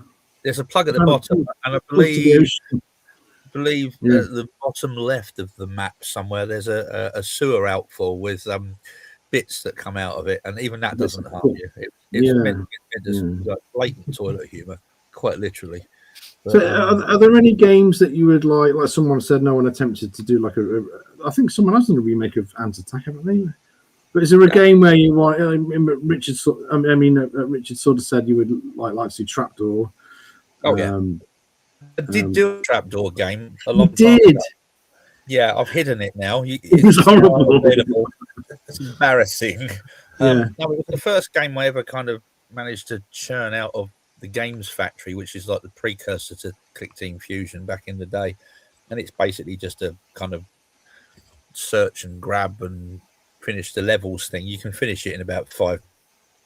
But I would love to do a proper version of it where you have to kind of do it properly and collect various objects to do various things. Because again, like Rich was saying, if you to try and replicate the original. I mean, Don obviously knew what he was doing. He really did. To get that pseudo kind of 3D effect, and where you drop an object here, and you need to know exactly where it's to get things to interact properly, is very complicated. Even modern machines with the way that we do these things. What's even more impressive is they'd no references or anything to go on really in those days. It was all that was it yourself. And that's phenomenal. Yeah, really. Yeah, it was very well. I mean, again, like you said, it's not just the graphics and the masking and the lack of color clash. It was how the game was implemented. And the fact that you actually kind of felt like whatever you did had an effect on something else, and it was very, very cleverly done. I can't replicate that. I don't think I'd want to even try, to be honest with you, because if you get it wrong, particularly with fans of the Trapdoor, I don't want people to hate it. On your case. It'll be on your case, man. The only bit of Trapdoor that I didn't like was when you went down the stairs into the water and you had to fight the slimy. Yeah, the slimy. pot luck. You waste a lot of time in. With trapdoor, you have to sort of prep, don't you? You really sort of have to prep. Yeah. The can of worms one's quite easy. So then you sort of like get the eyeballs growing or whatever. Yeah, you do all that first in the first sort of couple of minutes, don't you? So yeah. But no, it was I thought it was very well. I didn't really get on with the sequel very much. I have completed it when I was a kid with cheats, and it's bloody hard. Yeah, it's so hard. Maybe that was why I didn't take to it. I mean, it's no less a kind of technically, it's quite amazing how they managed to squeeze that into 48K. But the actual even with today's games, a good graphics do not a good game make. You know, you have to have the gameplay. You have to have everything else. I mean, you look at the Spectrum. Some of the best games on the Spectrum probably didn't have the best graphics, but they captured you in other ways. I mean, if you look at Manic Miner and games like that, simply quite simplistic, really. It's a platform game, but it was a bloody good one, and you kept having another go. There was something else about it that kept bringing you back. You know, and I've played plenty of games on PC and Xbox and stuff like that these days, which are visually stunning, but just boring. You know, as I say in a lot of reviews on the Speccy Experience and other places, at that point, it was a lot of it was about having a good imagination, and if you could, you know, take that game and put it in your head and conjure up all these visions and scenarios and everything else, it just made it so much better, and that's what you had to rely on. The games all look simple, but if the gameplay was good and it could take you somewhere different, this is where I go with things like Elite and Mercenary and Driller and stuff like that. It was just like, whoa, I'm here on this other planet or out in space or something like that, all in my head. But that was a sign of a good game. That was a sign of a great game. Definitely. To me. Definitely. I mean, it's a bit like, I suppose, when they make a film of a book. You know, everyone when they read a book, every person reads it and interprets it in their head differently. And then when you watch a film, it's one person's imagination that's put on that screen, which might not be the same as yours. So some people kind of think, oh yeah, it was a good film. Some people might think it's a load of crap, and I think that's very much the same with games. It had to kind of click with you and your imagination for you to kind of fully immerse yourself mentally, I suppose. Really, I mean, again, like you say, Elite was a good game for that. I mean, there was a whole point to the game, but you know, back in those days, the first time I played it was on the BBC Micro. I was flying that ship, you know. That's what it is. Imagination filled the rest in, didn't it? You were visiting that planet. You were trading those goods. Yeah, you were making a name for yourself, and it was. Yeah, same with. I remember always playing that game. Playing. I looked at it. I stared at it for 5 minutes, and I thought, "No, I don't know what I'm going to do." I don't want to do. I'm a very simple. Do you ever remember a really early Spectrum game called Cruising on Broadway? Yeah. The block. Oh yeah, I've never played it, but I've seen the screens. Yeah. I love that game. Yeah. It's the simplest game. Battlezone. I used to play it on the Atari and thinking, you can go around, pivot, shoot tanks, and then it was like the hills in the distance. We're like, can I drive to those hills? No, because they're just blobs. Yeah. But now, of course, in modern gaming, you can. And it ruins it. Night shifts, we had Battlezone on a PC in there, on a really early version of MAME. And me and the guy on the other shift had a bit of a competition going. I would go and start shift, and I would play this Battlezone game, try and beat his score. And then he'd come on the next shift. So by the time I came back again, he'd beaten mine again. And Battlezone, it got to the point where to get a high score, I had to stay longer than my shift.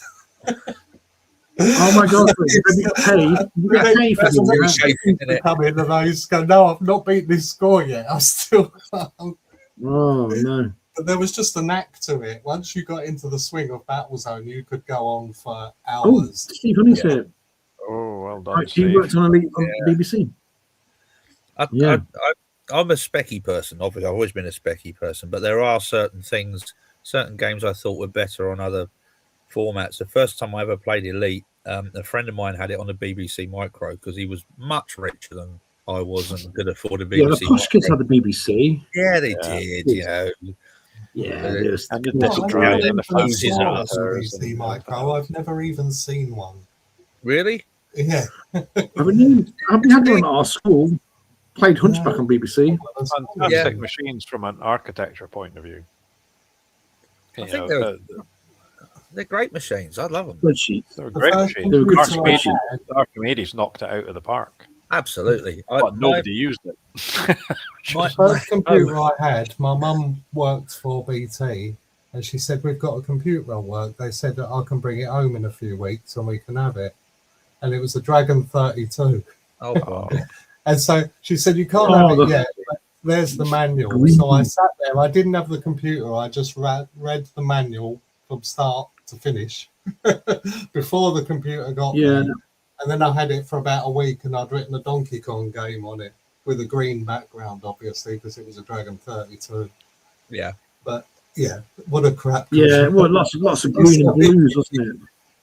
Well, I used to do that with the instruction manuals for games. You sit and read them cover to cover endlessly before you'd even played the game, because that's what you did. Yeah. I think that also helped, particularly when you got. It was a bit more cryptic with Ultimates games, but particularly when you've got a backstory, it kind of helps fuel the imagination, doesn't it? Oh God, sets the scene. Yeah, you've got someone's there's a name, you're a pilot, or something like that.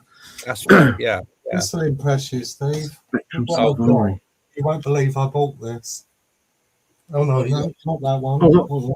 This one. But you keep disappearing.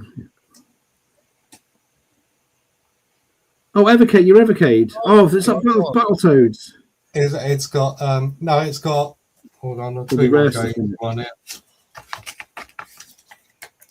Night Law is on it. Of course. It's all rare, isn't it? Why wouldn't it be? Jetpack and Lunar Jetman. Right. Attic Attack. Saber Wolf. See? Great stuff. There you go. See? I knew you were a fan, really. I've not played that one. Funny enough. You lie. I've not loaded it. Gunfight as well is on there. Gunfight was actually quite good. I couldn't never get on with that very well. Last good Ultimate game, in my opinion. Absolutely. I remember when Night came out and it was Filmation 2. I remember being really quite disappointed with it. But when Gunfight came out and it used the same sort of game engine, it felt like they'd actually got it right, or at least were moving to getting it right. And then, of course, they sold out to US Gold. But yeah, I quite agree. I think everything after that was a bit. Yeah. Everything after Cookie was a bit. Yeah. Really? That was a good game with the flower. That was before Cookie. It was, wasn't it? I love the 16K game. I like arcade games. That's why I liked the 16K ones. Yeah. Do you like Trans Am? They went to 48K. We had all the hundreds of screens that all looked the same games. Yeah. I did a version of Trans Am. Did you like Trans Am? Yeah, I liked Trans Am. I thought that was all right. Okay. Because that can be a bit my least favourite out of the four, but I still liked it. I did a version of that a few years ago. It needs a bit of an overhaul because it was too bloody hard. But Trans Am. Yeah. Trans Am 2000, and I did it in 2004. Yeah. But no, was anybody an owner of a C15 plane? Yeah, we had a lot of those C15. Oh, God. That was the. I was saying. I can't remember. I was saying it to Steve or Rich the other day. It was like when I went to university. I had my Mega Drive, and it was like, and I came back and I was like, but my Spectrum. I'll bring my Spectrum. Because it was a little bit nostalgic then. Well, I think it was like 93, so the Spectrum was still commercially available for games. And I went into the attic, and I got a big box. Oh, there's my 128K.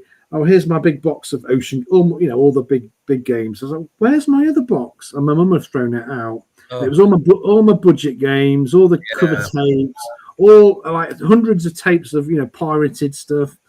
They've just been chucked them out. It's like, gutted. That's one thing I regret doing. I had this conversation with my son today. I remember selling my Spectrum as it was. I had a plus 2A in the end because my 48K died. All the games I'd ever bought, all the magazines I'd ever bought in a big box to somebody because I wanted to go see AC/DC at Wembley Arena. Did you see Wembley Arena? I went to see AC/DC in 1991, I think this probably was, and I sold. I thought, and it's one of the things I've regretted ever since. I don't even remember what I did with my Spectrum. I got an Amiga, but I don't remember what I did with the Spectrum. I don't remember selling it anywhere or. No, I thought you got binned, did it? Someone definitely chucked it out. I don't. Unless I gave it to someone, or I don't know what I did with it. I had very, very few copies. I had mostly original games. But I would only buy the good stuff. I would be poring over the Crash and Your Sinclair reviews and everything else, and make sure it was going to be worth it. And then I sold them all. I actually sold a few Spectrums and the games. I kind of built up a collection of games and then went, right, I need something newer. Sell that on, and then the final one was to fund the Amiga, which I had a friend that as a step up was mind blowing. Yeah. Oh yeah, I had a friend that had bought the Amiga A500 when that first came out, and the difference. I mean, he used to take the piss a lot. You've only got so many colours. I've got the. But it was a stunning machine. And considering that I'd always come from the background where I'm a Spectrum owner, I hate anything with content on it. That's kind of how you were. But the Amiga was something else. Yeah. I had a lot. I missed out on the Amiga. 4096 color palette, 32 colors on screen, custom hardware for graphics, sound, controller, chip, everything. 512k RAM. It was just like, whoa, what that? It's space age. It was. It absolutely was. Yeah, it wasn't just a step up from the Spectrum. It was a jump. Oh, it was something else. And I played some great games. I remember playing some great games on that game. Do you remember Gods by Bitmap Bros? Oh, beautiful. Oh yeah, Simon Crispy cover as well. Yeah. Incredible. Fantastic. Yeah. I liked a lot of Bitmap stuff as well. Speedball too. A lot of intro. A lot of friends. Yeah. That was a favourite, just for the intro. Which one, sorry, Rich? Cannon Fodder. Yeah. Yes. Oh yeah. Never been so much fun, wasn't it? Yeah. That was another one I played on the Amiga, Cannon Fodder. Yeah.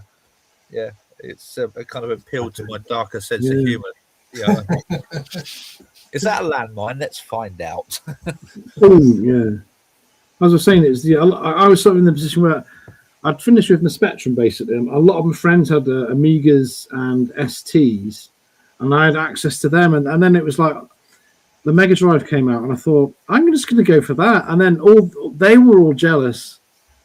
By then, it was. Do you know what I mean? It was like, oh, I want an Amiga. It's like, no, I've got a Mega Drive. It was blast processing. That rubbish. So I've never had an ST or an Amiga. I just went straight to the console. Amiga demo scene. If you talking about what you can do with the hardware. I don't know if you guys ever looked at any of the demos that were around on the Amiga at the time, like the video and audio demos that they had at the time. Some of it was just absolutely phenomenal. Yeah. What they were doing with the hardware. Incredible stuff. And now again they can do an awful lot more, but it was just crazy.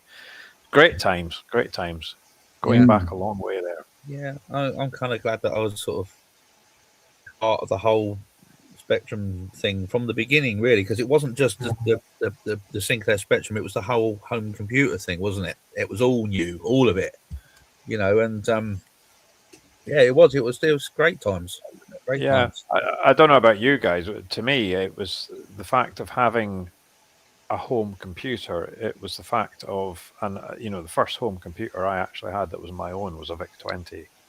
I knew somebody else had a ZX81. I knew somebody that had an Apple II. Yeah. And I had access to those. But the first computer I ever had was a VIC-20. And the fact that I could type stuff into this and make it do something on the screen was just like, whoa. And then that was it. Then it was like, right, what can I make this do? So you'd be typing in stuff from magazines and the manual and everything else. But it's like, if I change this, what does it do? Yes. And that was it. That was it. That was it for me. It was just it was incredible. The BBC Micro was quite good for that. What if I change this, particularly for the sound?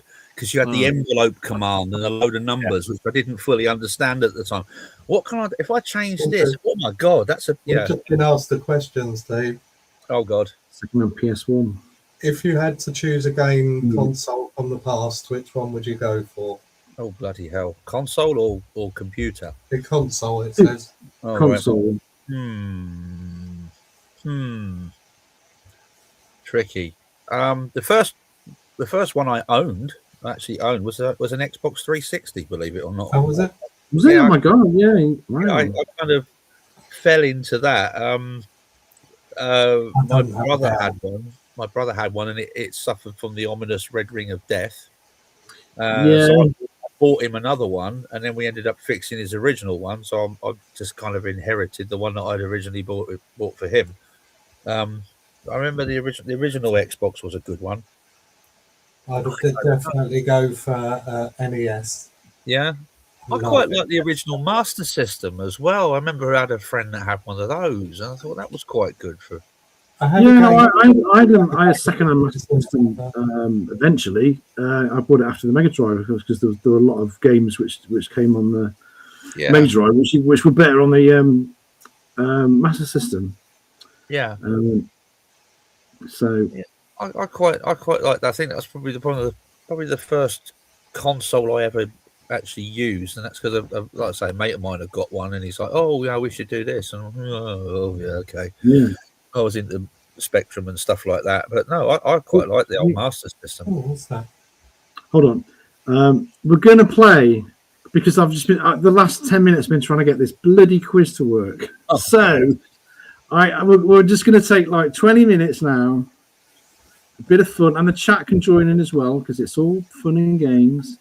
So I'm going to turn the chat off. No, this is going to be.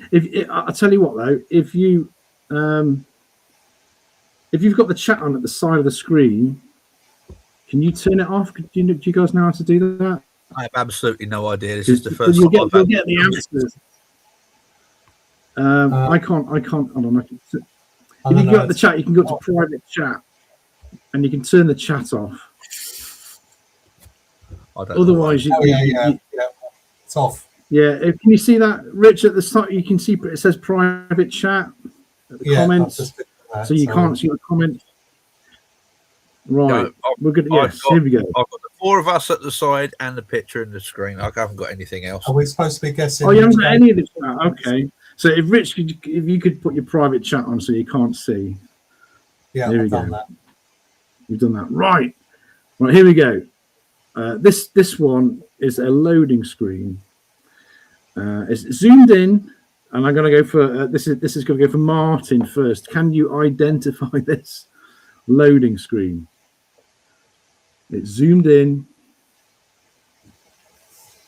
Can you identify that loading screen? No. This is the screen that's been on for about the last minute or so, is it? The grade. Yeah. It's quite a popular game. No one in the chat's got it. No, it's not ringing a bell. No. Again, maybe because it's zoomed in. Well, that's the point. That's the point of the game. I know. It's the point of the game. All right. Can anybody else identify that one? not Contact Sam Cruise or something like that, I is was it? thinking it's Sam Cruise, Dick on that Tracy. sort of, I've lost one. Bloody pen. No, I It's know on it's that not sort that. of, I know the loading screen for that. Yeah, I don't know It's what an the thing ocean. next to him is. an ocean game. It's a really big ocean game. Movie? The Untouchables. Who said the Untouchables? Yeah, that's what I was going with. Is it the Untouchables? Yeah, there you go. Oh yeah. Yeah. Richard, you get a point. If I had a pen, I would write it down. So Richard gets a point. Right. Music is great in that game. Yeah, it's all sort of ragtime musical, isn't it? I had a pen to write things down with, and I don't have it. So there we go. I'll have to remember it. Okay, right. So we've got that was Martin's. He didn't get it, but that goes to Richard. So we'll go for Steve. Steve now on the next one. Zoomed in loading screen. Are you ready? Oh, I think so.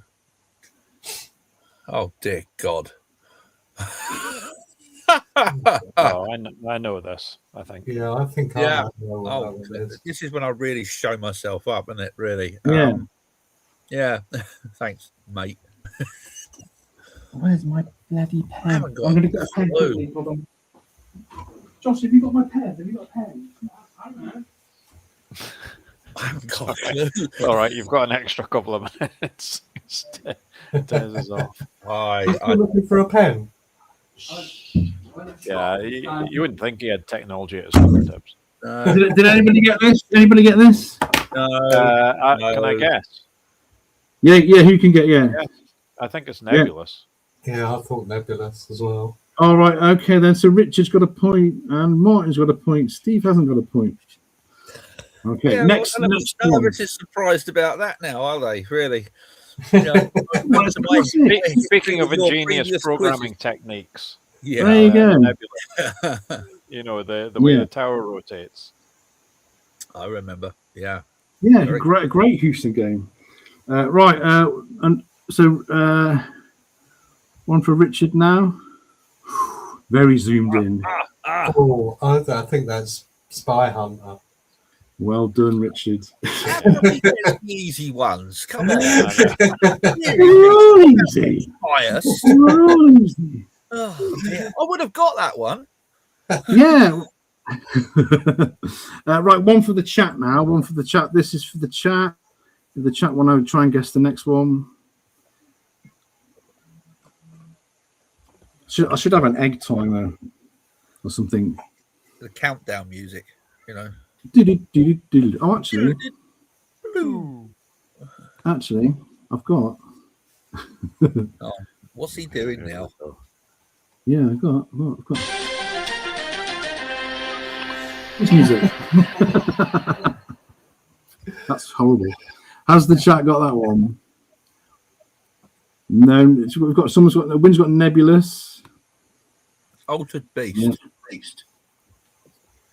Oh, this is for the chat. No, I'm getting a point. Who said that? Richard. Oh, okay. Steve said it. Okay, there we go. So chat hasn't got anything at the moment. All right. Okay. I'll behave now. That is the end.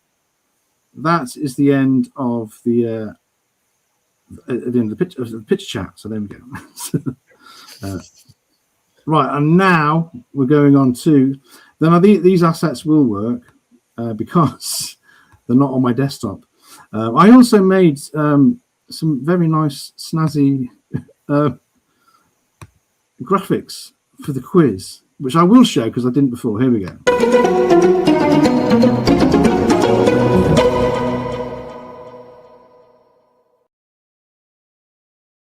It has Burke in it. I approve. Yeah. There we go. Right, here we go. We're going to go for. We'll go for. We're going to go for the pixelated screens. So you come on. Well, I'm going to go for Martin first. You can choose. There's three. So you can choose pixelated picture number 1, 2, or 3. So it's random. 1, 2, or 3, Martin. I can't see anything. No. You ask 1, 2, or 3. Sorry. 1 then. You go for 1. Okay, here we go. Ready?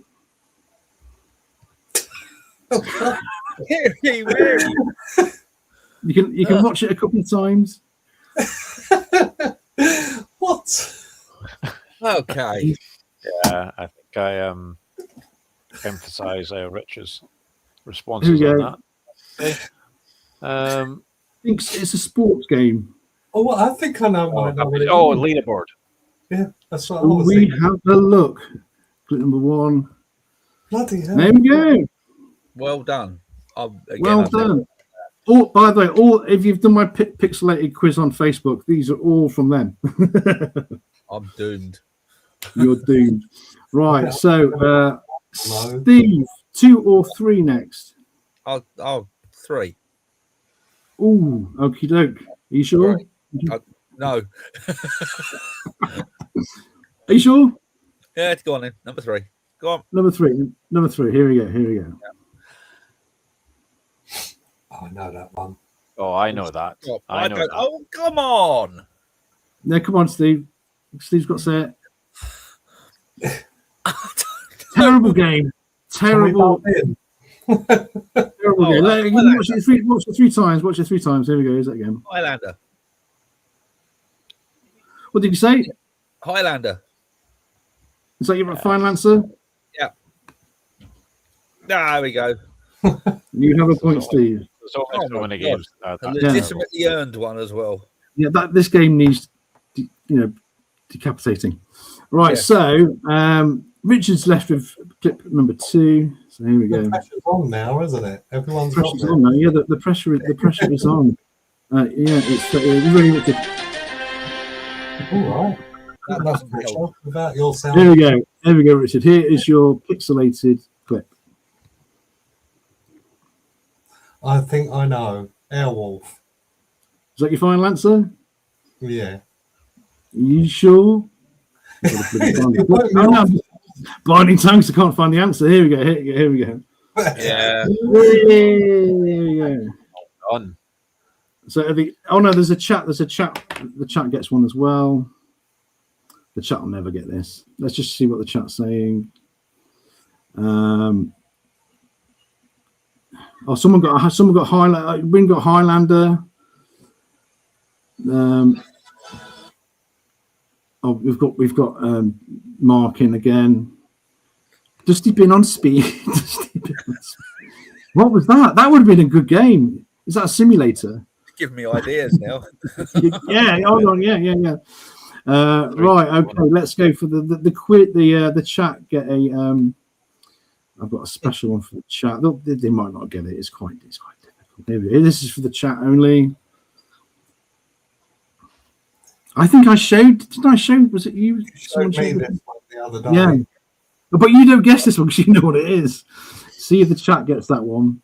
I know sort of what the picture is, but I can't remember what the game's called. Yeah, I showed you the game. I did show you the game, didn't I? The actual physical game. I'll show it again for the chat.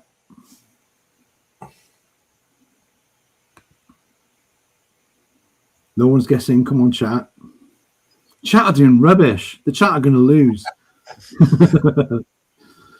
Well, one more time for the chat. No one's saying anything.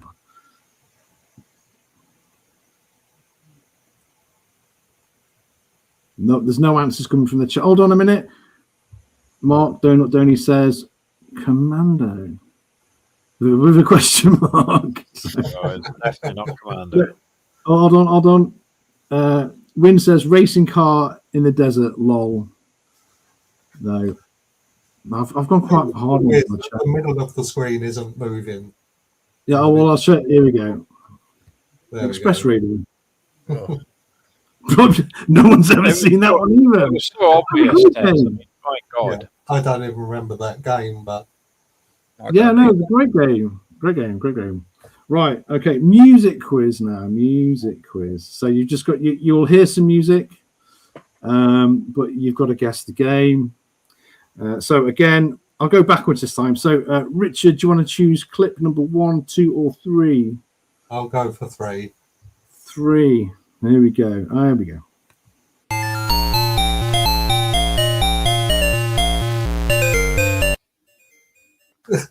know that. It's Bubble Bobble. Yeah. Wow, should we have a look? Shall we have a look? There we go.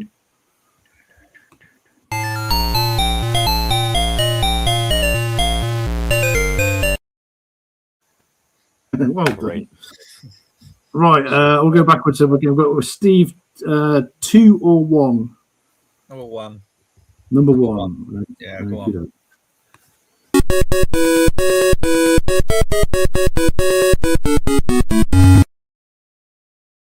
Yeah, Bruce Lee. Do you want to listen to it again? No. I've got no idea. You got no idea? No. See if anybody else knows it.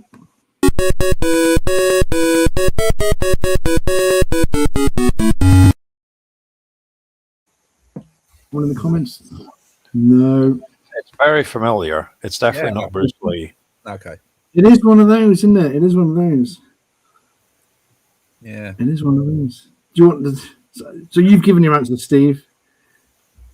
Does anybody else want to go for it again?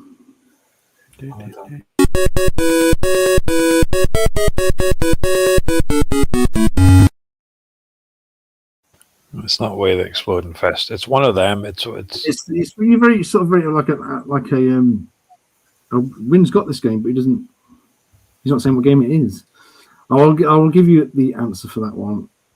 One of my favorites. One of my favorites.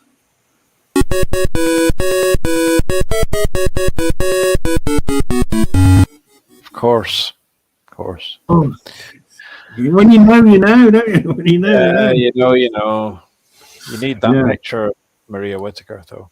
Too. Yeah, well, we do need that picture of Maria. I haven't got it though. Okay, right. One for the chat. Did anybody else get that in the chat? Someone said karate. They were on the sort of same, just kind of Oriental thing. It sounds like that sort of game, doesn't it? Like Kung Fu or something like that. Yeehaw Kung Fu, Yeehaw Kung Fun. Sounds like stops. Yeah, we go. Yeah. Right, one for the chat then. This is the chat. Very, very common game. Everybody's played this more than 100 times. So here we go.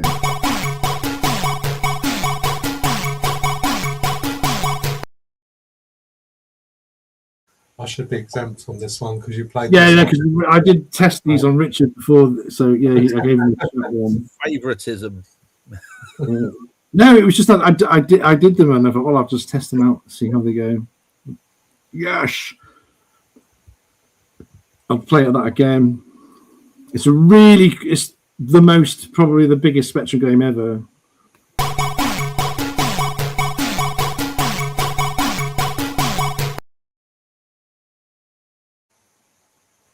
They're not getting it. I didn't get it. No. One more time. It was like the biggest selling game ever. Yeah, but the point is that a lot of us only ever saw.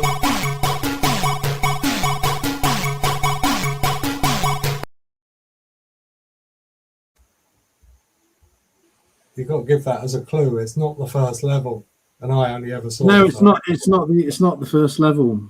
It's not. It sounds like RoboCop in some ways, but I don't. Well, don't hold on. I don't know who got this first. I think Mark got it. RoboCop.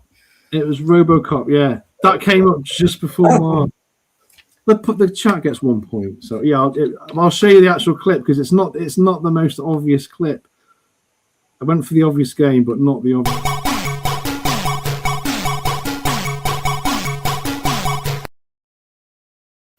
It's also not the best-selling Spectrum game. It is a good game, but it's not the best-selling Spectrum game. What's the best? Do I get one? Because I've not had one yet. Oh no, sorry. Yeah, no, sorry. Yeah, sorry. I missed Martin out. We went backwards, and I missed you out, Martin. Sorry. Yeah, this is clip number 2 from Martin. Here we go.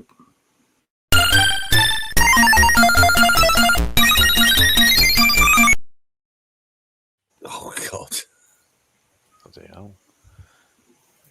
This is my sort of game. Right at the intro, I would have also gone along with the Bubble Bobble, but it's not that. Ooh, it's in that family. So it must be. So it's either Rainbow Islands. Or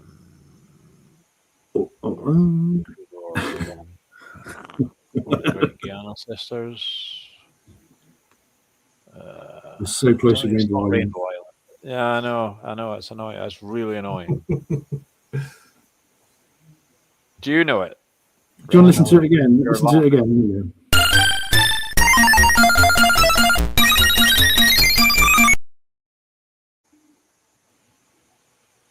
It's not Rainbow Island. It's going to do your head in now. Another quite big selling Spectrum game, wasn't it? Well, you don't know until I tell you. But I think Rich knows it. Rich does know it. Yeah, go on. I don't know. You don't know. You'll kick yourself. Well, I can't think. I know it's one. It's something like that. It's what? Here we go.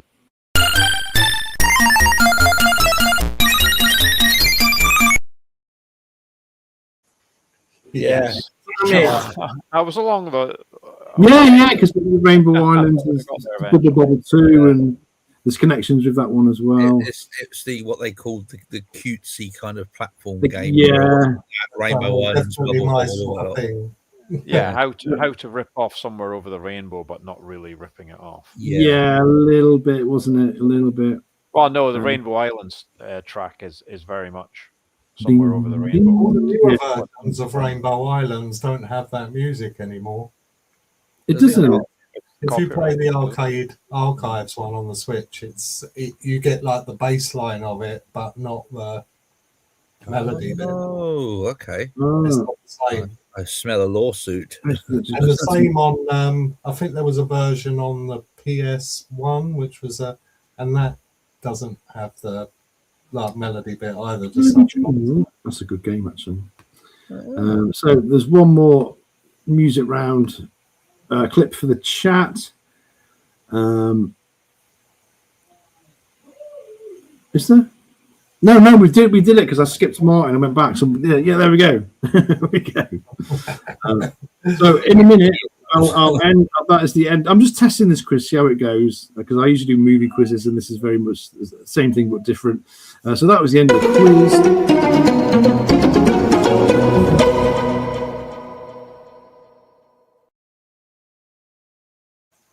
Have the results. We have the results. In fourth place is the chat. Is the chat with 1 point. In joint second place with 2 points, it's Stephen and Martin.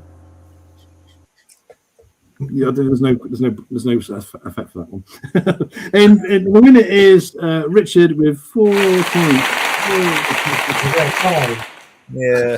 You get a copy of this, which I'll send. The world. Surely whoever came last should get that. Since he had advanced knowledge of some of the stuff. Yeah. So next time I host, there'll be another 10. Before you go on, earlier on you were saying doing your show and tell bit, and I got a book out that I think everyone should buy. Let's. I'll make you big. Yes. Oh no, have you turned your background on? Superb. Have you seen that? Andy Green. Yeah. I love Andy Green stuff. Andy Green, didn't he do? Did he do the graphics in Commando?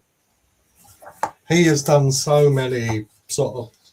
Let me turn my background off. Hold on.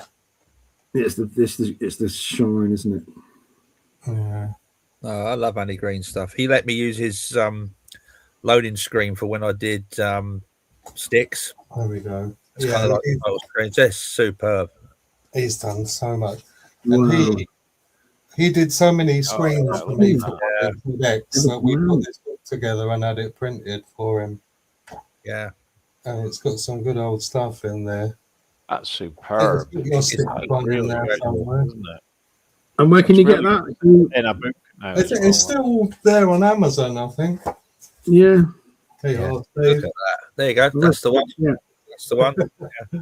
I was quite surprised because I think you said it was you that asked him, wasn't it? I think, Rich. You said, "Oh, if you like, I'll ask him if you can use it." I said, "Yeah." Yeah. Oh, he's done some of the stuff that he does is just... That's incredible. Look at that. Oh yeah. I see your feeds. You know, it does bug me that is that what's his name who does the Spectrum screens in Crash. And he's never ever once put any of Andy Green ones in there. Oh, that's Oh, such a shame. Yeah, such a shame. That's. I mean, I've seen a few of his. I mean, the Sticks one that I was granted permission to use by him was. Well, I mean, I don't think Sticks actually had a loading screen originally, did it? I think it was just the three-headed dragon, isn't it? And that's it. Yeah. And I've seen some of his other work as well. Was it ZX Art? I think if you go on there, there's some of his screens on there. Absolutely bloody brilliant. I mean, it's superb. How much does that cost? How many pennies does that cost? I don't know how much it was, to be honest with you. Get stuff for free. It's not a good advertisement, though, is it? Really, you don't know how much it was. How much it was? I got it from. I think it's somehow. I'll tell you what I'll do for you, Tez. I think I've got another copy somewhere, and if you don't know. You don't have to do that. No, honestly, you don't. I think I've got one. I can't, because there was a softback one as well. I think. Oh right. Have a look. Oh, honestly, you don't have to do that. Martin will go. Can I have it then? I'll have it. Because one of them had a few mistakes in it when we did it. That's why we did it. Oh, that's why he's giving it to you, Tez. There you go. See. Oh, I get Yeah, but it's a limited edition. Oh, they're only tiny little. Oh yeah, limited edition. Oh, there's all the Sign screens. it. Project ZX. Yeah, just sign it for me. There we go. Oh yeah. All those for That Project is really ZX. cool. Oh, that's it. Cutting out my screen again. You just get lost in the pages, couldn't you? Really. See, that was always a good thing as well. Can't beat a good loading screen. Yeah, all those. Oh yeah. Oh, there's yours. There's your Jetboot Joe. Yeah, so. Oh, of course. These are all your levels in Jetboot Joe, aren't they? Yeah. And all those as well. Cool. Tez will know. Who was the guy that used to do all the really good loading screens? Was it FD Thorpe? Yes. Yeah, like Command. Oh, he passed away a couple of years ago, didn't he? Commando. He did. Yeah, Donkey Kong, Revenge of Donkey Kong. That's a really nice one. Rainbow Islands, I think he did. Like Green Beret and stuff as well, though, didn't he? Yeah, Green Beret. He did a lot. He did a lot of the terrible US Gold games, the early ones. Excellent loading screens. The game. Yeah, but wow, this looks amazing when they play the game. Like, oh, let's look at that. I'll fool you into thinking you were loading something good. That's what it was. Yeah. But no, you can't beat a good loading screen. I always some of those the pixel artists, Andy being one of them. It amazes me how they can replicate to a degree the cover art as a loading screen. Yeah, I think Miami Vice. I think Miami Vice had a good one as well. Yeah, yeah. One of the games that was mentioned before, Bruce Lee. If you look at the cover of that and look at the loading screen, they've replicated it almost perfectly. Yeah, that's fantastic. Kung Fu Master 2, we did that one as well. Which, again, considering you're trying to do that in a few K of memory, is phenomenal. And then you've got the attribute clash to deal with as well, and something else. Oh, the loading screen for Fire Lord. I think he did that as well. That's a beautiful. This just looks like. Oh yeah, that's really good. There's some really terrible ones. I remember buying Jack the Nipper 2. I love Jack the Nipper 2. It's a great game. And then you load it up and you go, "What? Is this done by a 6-year-old on like paint?" Jack the Nipper 1 wasn't much better, really, was it? No, it was just the bits of the game, wasn't it? Yeah. But then you have something like Alfredo Say Monty, which was pretty much replicating again the cover art, and that was a bloody good game anyway. Beautiful, wasn't it? Absolutely beautiful. But Trapdoor as well, because Burt blinked. Wow, it animates. I remember playing. I think it was this Joe Blade 2, and it loaded up, and you could play Space Invaders as it loaded. Yeah, I had a friend that had a version. It might have been a budget release of, I think it was Ghostbusters on the Commodore 64, and that had a Space Invaders game you could play while it was loading. Yeah, there were. I remember him saying then, you can't get that on the Spectrum, but then of course they started appearing on the Spectrum, didn't they? Little things. Yeah. Like, some of these custom loaders were really quite impressive. Like even trapdoor with the Burke's blinking eyes, of course. Yeah, that was some of the loaders on the 64 were really good, obviously for the music and everything as well. But on the Spectrum, once they kind of started those about 84, 85. Yeah.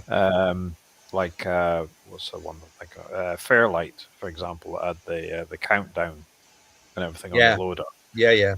And then the synthesized music once it started.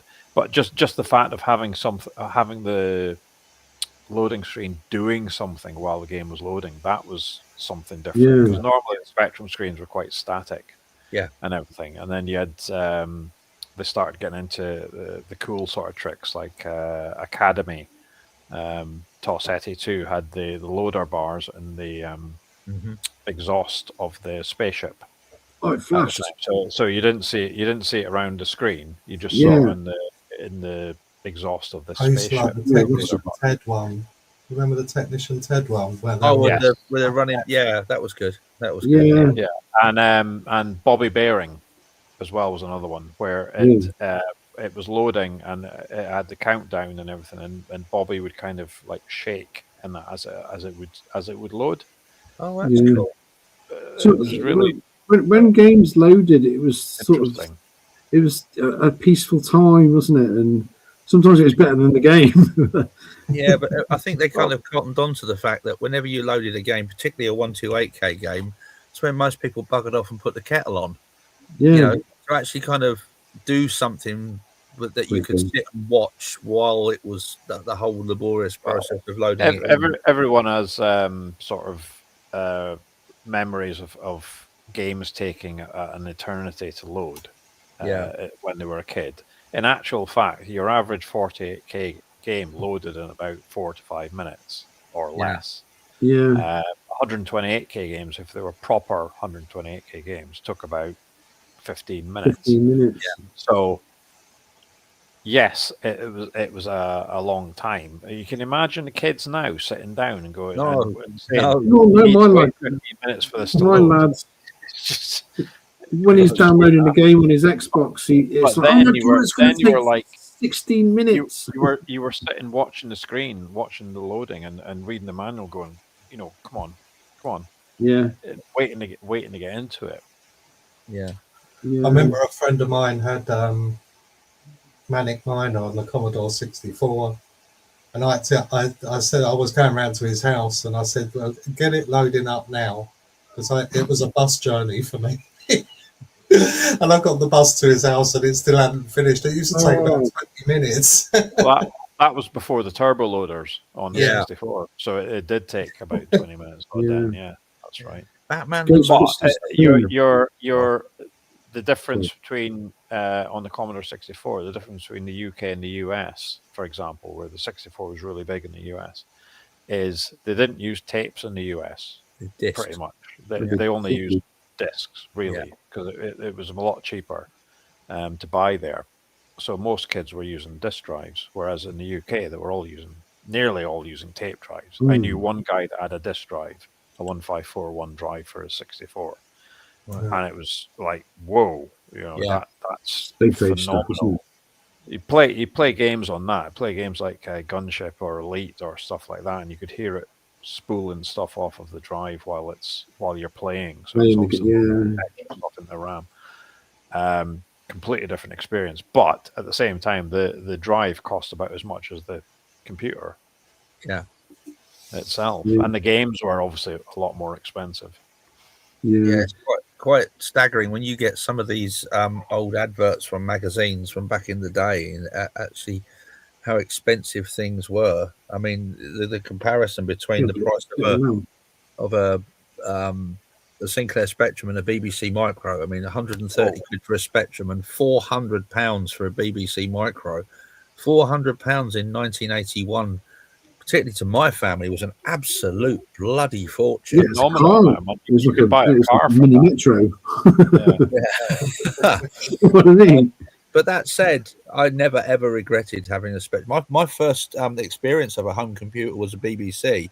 My dad used to work for the county council, and he was in the same department as the technician for some of the local schools who basically during the summer holidays he used to get these BBCs that all the schools were using and overhaul them, make sure they were okay. And he and my dad got chatting, and my dad used to be able to borrow one. So that was quite the interesting thing. I didn't know what a home computer was until then. And I remember getting my own computer, which was a ZX Spectrum, in Christmas 1983, and it being so different to the BBC, but it was still cool. I loved it. I absolutely loved it. And again, like you were saying, Martin, about being able to make it do things, even just print your name on the screen or make a noise or whatever was just, it's mind blowing in those days. Yeah, wasn't it? I mean, I had ideas of being the next kind of big software house and stuff like that. I couldn't program for crap, but it kind of, again, the imagination. But it got you thinking about it, though. It got you exactly. So when I started doing these things like remakes, I can finally actually do things now. But if it wasn't for that and those early days of being able to, I can do this. What does this do? Oh, wow, I actually made something. I actually made it do something. It's kind of the beginnings of a lot of different things. And if you hear stories all the time about people that have had successful careers in IT and coding, it all started from back in the day when you got a home computer that you were able to code in some there way. Wouldn't be a gaming industry and IT industry without what we had at home, I don't think. Small acorns, isn't it, really? You had so many people then back in the sort of early days, sort of your early 80s. You kids in their bedrooms sitting coding games. Basically, in a couple of weeks. Just working things out. Yeah, it was no guidance, nothing to go on. Just like, right, how does this work? Okay, you might have had a book on the Z80 or a book on a sort of assembly or something like that, but then actually figuring out how to use that and make something out of it. It was incredible. It was incredible, yeah. One of the best stories I heard, I can't remember the guy's name. There was a game that came out by Mastertronic, I think, called Scumball. Don't know if anyone remembers that. I remember the cover. I don't remember the game. It was kind of a sort of Starquaker-like sort of thing. But the story, I think I'm sure it was that game where the guy that wrote it was, again, just a kid. And I think it was like every time his mum put the kettle on in the kitchen, it would crash his machine and he'd have to start doing it again. And, exactly what you're talking about. Figuring it out and kind of bolting these things together. It's incredible. It's the beginnings of bigger things, isn't it? Just to stop you, guys, we have some news.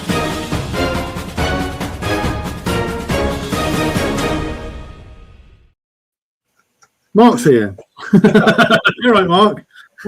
No, you were going to do that. I was putting a funny face. I was thinking it was something else. Newsflash. We got Mark. Yeah. So I'm not host tonight, so I can actually relax a bit and not everyone by PowerPoint. You're very still loading for me. That's all right. Make Tez do the work. That's fine. Yeah. We'll do till 10 o'clock. So you've got half an hour with us, Mark. So there we go. Yeah. I've been busy this evening, hence why I couldn't host. But thank you. I've been watching in the background, and it's been going really well. And me and Wynn have been trying to get the chat to a whopping 1 point, so we're doing very well. Yeah. We had 19 in the chat about an hour ago. Yeah, I think they all tuned in for the quiz. No. Yeah, I've been checking on Stu's charity stream as well. So at the same time, just to see how. Yeah, we had a few at the beginning. We had a few of Stu's crowd in, and then just they ran off. They've raised £2,767 so far, which is amazing. Wow. That's the latest total. Because we're on tomorrow, aren't we? We're on tomorrow. Saying that because we're on the house. It's called the Housewives Special. I've just noticed, and Tez and me are both on that. So it's going. Oh, we're the ladies' men, of course. Yes. Yeah. I don't know why we're on that. But hey, I couldn't do it. I couldn't do a live stream for 24. So basically, he finishes tomorrow at 8 o'clock. Is that right? Yeah, I think so. Yeah. So, but hello everyone. Hi Richard. Hi Steve. First time ever. Yeah. But I could make it. I know you said that you didn't you post, I think, when Tez put his video up saying, unfortunately, I won't be able to make it. So it's good that you've actually managed to get it. I've been away for most of the evening, but I wanted to come back. I had a chance to come in the last half an hour, so that's why I asked Mr. Host tonight if I can come on, and he said yeah. But I've played your games. I love them. I love the remakes. It brings back so much memories, and then seeing the games in a new light, it's another way of bringing people back to the Spectrum. Absolutely. I'm just gutted. I'm just gutted that I could not. I think I made the video clips too long, and it doesn't work well in the streams. The small clips for the quizzes. The small clips for the quizzes are really short, but and that's what I usually do. But like trying to get I'm sorry I couldn't play them. I mean, we saw a few, but a few of them. I could show you what I'm working on at the moment. Ooh. I was going to ask actually what you guys are working on now. It's just put your when I put the last game up on Facebook, somebody just suggested a game that I should remake, and it's a really simple game to do. And I think it's been done 100 times before. Sod it, I'll give it a go. We share screen. I can. Here's a Speccy exclusive, everyone. Yes, let's share screen. This works in fine. A couple of days ago, we were sharing screens. I think what is it? Saturday night. The bandwidth here is just everybody's. This whole street is streaming Netflix or something. Can you see? Oh, hold on a minute. Have you shared? Oh, here we go. Now I'm lost now. What is that? That's Game Maker. You use Game Maker and Richard uses Fusion 2, is that right? Hold on. He uses Game Maker. I use Fusion 2.5. Nice. I said it's a very simple game, but I thought it's nowhere near finished. But you played a bit the other day. You show it. Can we see a bit now? See how much I can add to it. Well, so how you said I can switch between Spectrum graphics and coloured graphics. This one's actually got 3 lots of graphics in it. Wow.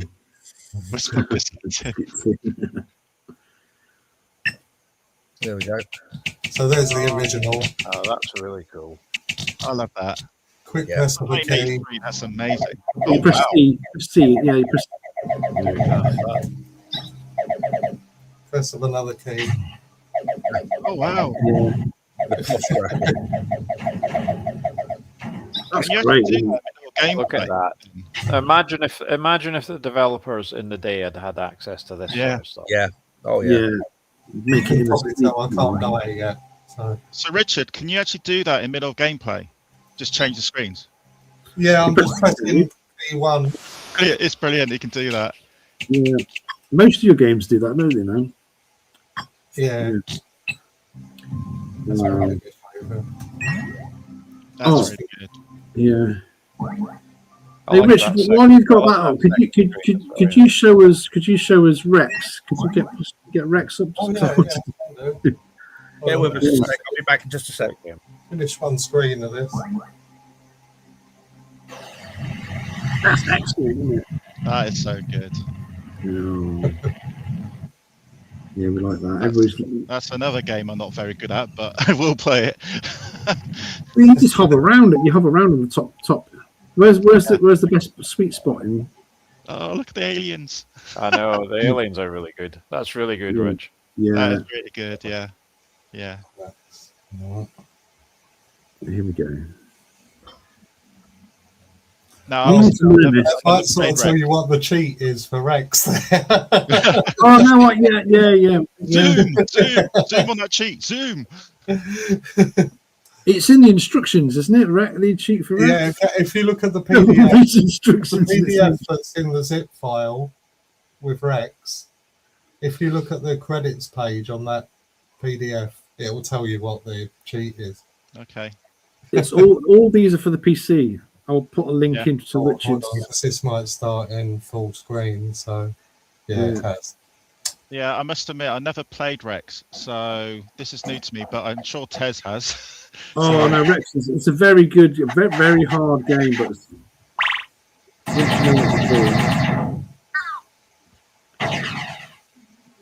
you got the sound effects. Yeah, it's just started in full screen, so I'm just starting it again. That's it. There we go. Oh, we've got Sam here as well. There we go.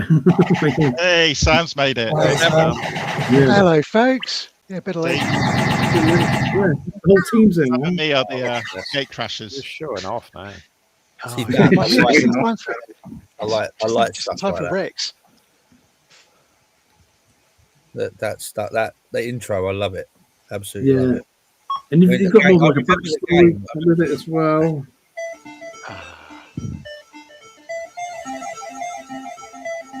If you do the cheat, by the way, that's it.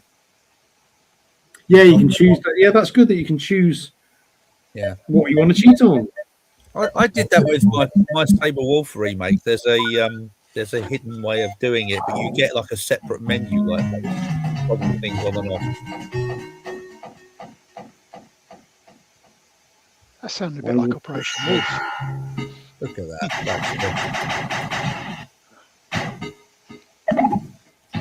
Very nice.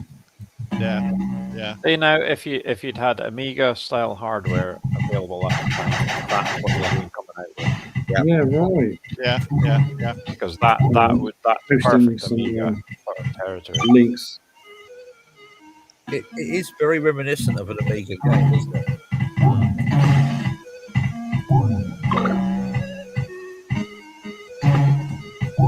Yeah. And infinite smart bombs are great. There we go. You need him. Rex was always a hard game. I loved it, but Really good, right? I never got that far. Very Never impressive. got that. I remember it. I was rubbish at it because it is very hard. But I remember the Spectrum version of it, the detail in graphics like that. You know, I mean, The tiny sprites as well. yeah, the detail in everything, it's incredible. I think you've done a really, really good job of that, Rich. I do. I truly do. Yeah. I mean, it's a hard enough game to play, but to actually replicate that, and it feels like you're playing the original, and then some. You've still got the essence of the old game in there as well, and you've done a bloody good job of that one. The strange thing with that one was I was talking to Jazz Austin, the guy who wrote the original one. Yeah. And I'd sort of, one bit I was struggling with was getting the humans in it to take different paths, and I'd sort of worked out and cobbled a way to get them to pretty much move a bit randomly about the screen, but on the platforms, jumping in the right places and all this sort of stuff.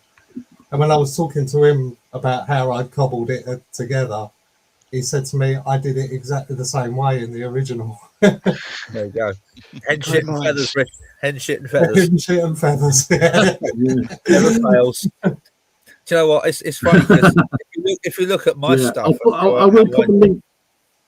If you look at the way that I do my stuff, I mean, people that use Fusion and this, that, and the other, and they look at it, they would pull their hair out. Like, what the hell are you playing at? But the way I look at it is, it works. Yeah. There's probably much more efficient, much better ways of doing it, but it works. And surely that's all that matters at the end of the day. So, what is it that you use to put these together, Rich? And apologies if you covered this earlier in the call. I've not caught up with any of So it. this is Game Maker, and it's a programming language. It's a little bit like C, from what I can gather, because I started to learn C. I don't know what it's called, C# or C# or whatever it's called. Yeah, C#. I did a bit of that one time. Yeah, it worked. And as I was learning that, I sort of realised it's a lot like Game Maker, actually. Right. There's a lot of stuff that repeats in it. Yeah, and I used Game Maker, like the first version, for like a good number of years, and I've still, like, even with this, I've only scratched the surface of how many commands and stuff you can do with it. When you see what some people can do with this, oh yeah, absolutely amazing. I mean, I would say I've probably not even used 10% of the amount of stuff that it can do. Wow. I think it's one of those languages as well. I mean, coming from me, who's I'm not a coder. It's one of those languages where it has a lot of similarities to other languages as well. So if you're used to coding in C, you can easily transition to using something like this. Or if you're used to this, you can do it the other way. I believe that's how it's designed. I don't quote me on that. Do you know what's really good now is that, because like for years I've been using it, and the manual is great. The commands that you can just like go on to a command, and you can click your middle mouse button. It will show you how it works. Yeah.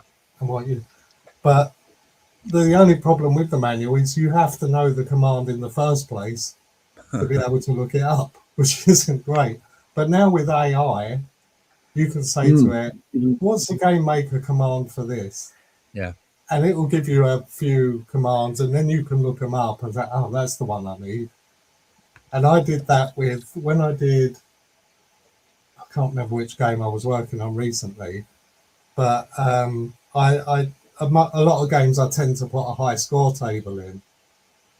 And I use the same code every time, to sort out where's my score going, put it in the right place and move all the others down. And I had must be about 20, 25 lines of code for that. And I just used to copy and paste it from one game to another. Yeah. And then just out of boredom one day, I copied and pasted it into AI and said, is this the best way of doing this? And it came back with these commands I'd never heard of, but it put the whole lot in about 4 or 5 lines. Yeah. Just did it. You're using it as a tool, so it's... But it worked. It works. And it works. And I've learnt those commands now, and I've used them in other places as well. So AI does have a place, I always say. It's a funny thing, isn't it? And I think there's a balance to be had somewhere. I seem to fluctuate between being concerned about it for fear of my job, or more existential kind of fears, the Skynet and all that kind of thing, and then finding it quite useful for other parts of work and so on. And I've definitely come to the conclusion I don't like what it does in terms of replacing humans for doing art of whatever type. I did cartoons first and foremost, and the fact that something can draw something just by putting in a few words really annoys me. And I'm an AI artist. Well, no, you're not really. You're Bob from accounts. You're I just have to play the intro for this game because it's my favourite. So I've got it. I don't know if Gabrielle Amore wrote a game called Sheepish for the Spectrum. You got Sheepy. Yeah. And I loved it. Libby's music just went perfectly with it. So I had to do He does some great tunes. And I just loved the intro for it. And I was that's going to start in full screen as well. Stop it. I'm just putting in the links are in the description of this stream, but I've just put them in the chat there as well. I'll just say, Richard, one of my all-time favorite games you've done, because it's one of my all-time favorite games anyway, is when you did a remake of Chucky Egg. So thank you so much for that. I loved the remake. It wasn't you I was talking to when I made it, was it? Because it might have been. There was a real Chucky Egg professional who was like telling me. No, I'm not. That's Richard. Sort of stuff. No, but I love Chucky Egg. It's an amazing remake. So tell them what platform you played it on, Mark. What platform I originally played Chucky Egg on? This will make Steve very happy. It was Acorn Electron. There you go. I think that's another one where I think that the BBC version or the Acorn version of Chucky Egg is the best one. It is better. Yeah, it's better. Without doubt. I need to review We some had of a these. discussion on this last week. We about did, yeah. the Chucky Egg thing, and the fact that it was different on the BBC and the Electron, and it was down to the timing, I think, with the animations, and it He's just jumping felt on the ladder. Yeah. more, it felt more fluid on the BBC and the Electrons. Oh, this is so good. Great. Well, that's the bit I enjoyed doing in that game more than World of anything. herding. So much violence in the world of herding. Yeah, I've been watching. Wasn't there a cult New Zealand film about mutant sheep or something? Oh, Black Sheep is it? I think. That's it. Yeah, it was. Yeah, Black Sheep. Oh God, what's his name? He did Lord of the Rings. That was one of his first films, I think. Peter Jackson. Yeah, that's it. Peter Jackson. I think he was in it, or he did something with it. Anyway. Yeah. See, Chucky Egg's another one of those games where it's the little things that kind of make it the game. Yeah. Where I seem to remember there's a very particular way you jump and you bounce off of things. If you haven't got that, it's not the game. Yeah, that's right. I had someone, I can't remember how I got in contact with them, but they were a Chucky Egg professional and kept saying, oh, this needs to happen a few pixels to this way and all this. Yeah. And So that's silly, but if you've got the fundamentals in it, it has to feel right. And Chucky Egg is quite unique. But otherwise, it's just like any other platformer. The way you bounce off of the walls and that is sometimes indicative to how you have to play the level as well. You have to kind of rebound off things. If you haven't got that part of it right, places. It's not the same game. Yeah, exactly. There we go. You've got another download there. So, Alan's downloaded some of your games.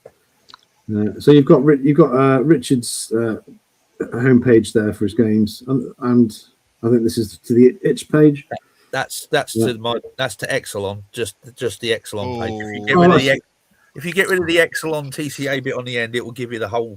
Oh, okay. Oh, I can't go in and edit it. I'll have to. Yeah. That's another great one. Exelon. There's a great. I'm good. That is so good. Very happy with how that turned out.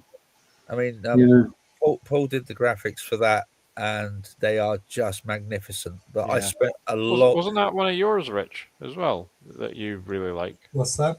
Exelon. No, I would have had to go at Exelon, but I was beaten one of them. It was a worthy winner. But one of your favorite games. I'm sure you mentioned. Oh yeah, it's definitely up there. Yeah. Can I make a plea that you can remake a sporting game, please? Because I can't find any homebrew sporting games around. What's wrong? I'm about as far removed from anything sporty as you can possibly imagine. Mark's the man for football games. I guess those games have been they've been kind of sequels, and like Football Manager turned into Star Manager, which is Kevin Chapman's one, and that's about it really. There's a few others. I mean, there's Championship Manager, I guess, all of that series that's sort of carried on in the same vein. So I don't know, maybe that's discouraged people from remaking the original. World Cup Carnival 2 would be a great remake. Yeah, I remember that controversy. Or one of the match days. Match Day 3. Horrendously expensive, wasn't it? Was it World Cup Carnival was like 14 quid or something at the time, wasn't it? All it was a redressed game that Arctic that did about. And they even got the England were the qualifiers in the '86 World Cup, and I think Scotland were as well. And they got the Scottish flag right in the pack, but they got the English flag as a Union flag. So got the flag wrong. Team GB. Oh dear. If I did a sporty game, it would probably be something like Hyper Sports or. Yes, I love that. Yeah. The only problem is because of the graphics. I do cartoons. I only really do cartoons. I can't do. And I did once try to do Green Beret. Great and game. I drew the guy running, and it was the campus Green Beret. He like minced. Not that one on there. Yeah, Hypersports was great. It was a good one. Daley Thompson's Decathlon was brilliant too. But I really liked. I think again, Leaderboard. did you feature leaderboard earlier? That could be remade, actually. Thinking about it, if you think about it. Leaderboard, yeah, it's better. Yeah. Not too complicated. It was the drawing, wasn't it? When you hit the ball, it kind of drew the landscape and stuff. Yeah. The second one had trees. Yeah, that was right. Oh, world-class leaderboard. Yeah, because I've just reviewed it on my channel, and I was thinking, oh, that's a good shot. Then I realised I hit a tree, didn't I? And it took me 10 shots to do a hole because of the trees were built like brick walls. I've got all three down here. Where are they? Oh, the par 3. I think it was called, wasn't it? I got the par 3. Yeah, I don't even like golf. I don't know where it is. I've got it somewhere. I've got all 3 because they were all released in 1987. So can't find it. I've got Elite though. Elite. Hasn't got the lens lock. People say, "Why don't you review Elite?" I'm like, I can't review, and it'll be you need like 9 hours just to do to level up. Quite involved, isn't it? Really, it's not the sort of thing you just pick up and put down, is it? It's Are there games? Because I'm going to be. I've never played School Days or Back to School. Why? Oh, they're fun. Why? They're still worth a play now. It's like I've never played it. I need to play it, but why would I want to come home from school and play a game about school? Oh no, you have because it's not really about school. No, yeah, I know. You need to play. I will tell you this: if you want to play a remake of that, Richard Jordan's Class of '99 that he did, which is retrospect. Oh, you have to play that. It is so good. It's a completely different story. It's find out where it is. Oh, it's Rich Jordan's Class of '99. I think he's he might be on itch somewhere as well now. I think Tasmania trying to find out where it is. Class of '99 is quite an old remake now, but he has updated it so it will run properly on Windows and stuff like that. And it is if you like playing School Days and Back to School, he has got. I know what you've got to do. You've got to get the shields, and I know what you've got to do. I just need to sit down and play. I want to ask Sam. Is there a very popular game on the Spectrum which you've gone? Everybody plays it. I've never played that. Put you in depression on the spot. I never played Elite much. What do you do when you play? I haven't played it for years, but I can't think that was the one that sprung to mind because we were just talking about it. I never played it much. I know it was a classic, but I don't know why. It's a lot to why. Yeah. You see them online and they go, you post them on Facebook and they go, oh, that's such a great game. It's a classic. And they go, I've never played that and I don't really want to. Yeah, I mean, actually, I kind of did. It's a funny thing. Yeah, and that will be why. Actually, I think that's the answer to why I never played Elite that much. I think I never got into it for whatever reason back in the day, and then. Nowadays, when there's a game that I haven't played, that if it's a fairly quick one, I can just kind of stick on for bang it on, 10 minutes or whatever and have a quick bash. Then I'll do that with a Speccy game or whatever. But I know that I won't be able to do that with Elite. Not Elite. Enough to really. You need to, I have done that with Elite actually. In 10 minutes, it's not. I'll ask Mark the same thing. Is there a game that you see posted and everybody thinks it's a classic and you just go, I've got no interest in playing that? Manic Miner. No, you haven't. What? Manic Miner? Really? Yeah. I'm terrible at Manic. I just avoid it because I know I'm hopeless at it. Again, as I mentioned in previous streams, I admire it. I think it's a classic game. I can see why a lot of people like it, but I just never liked it. Sorry. Yeah. That's right. I feel like that about the Dizzy games.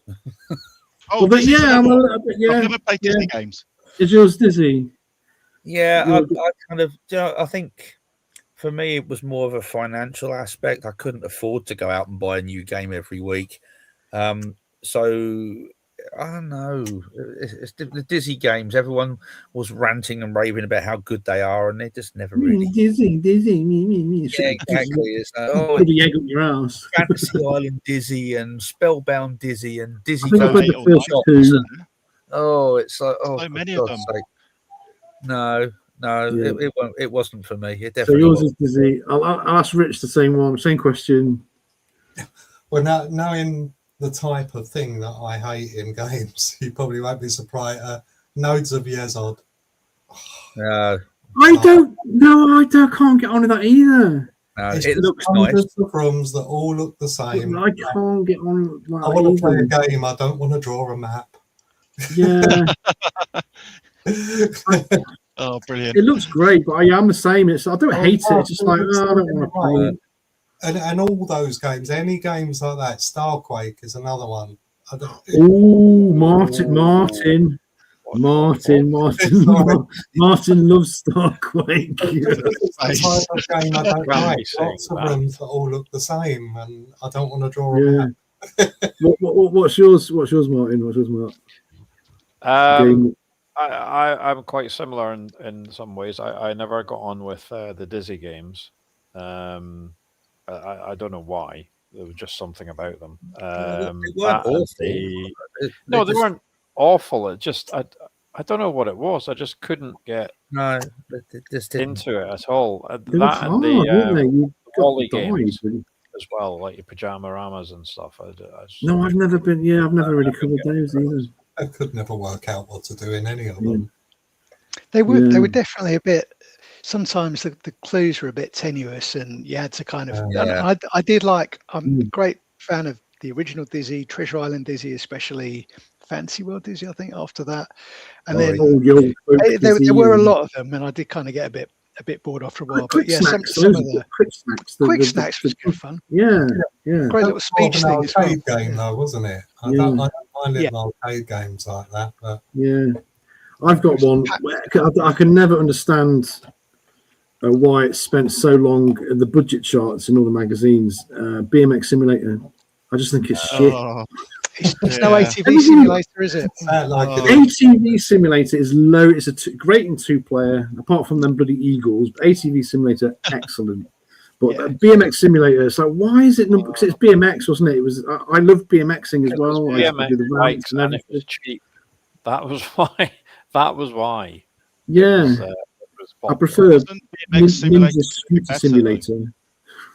We have to remember that, even though, you can look back at even the budget games and go, $199.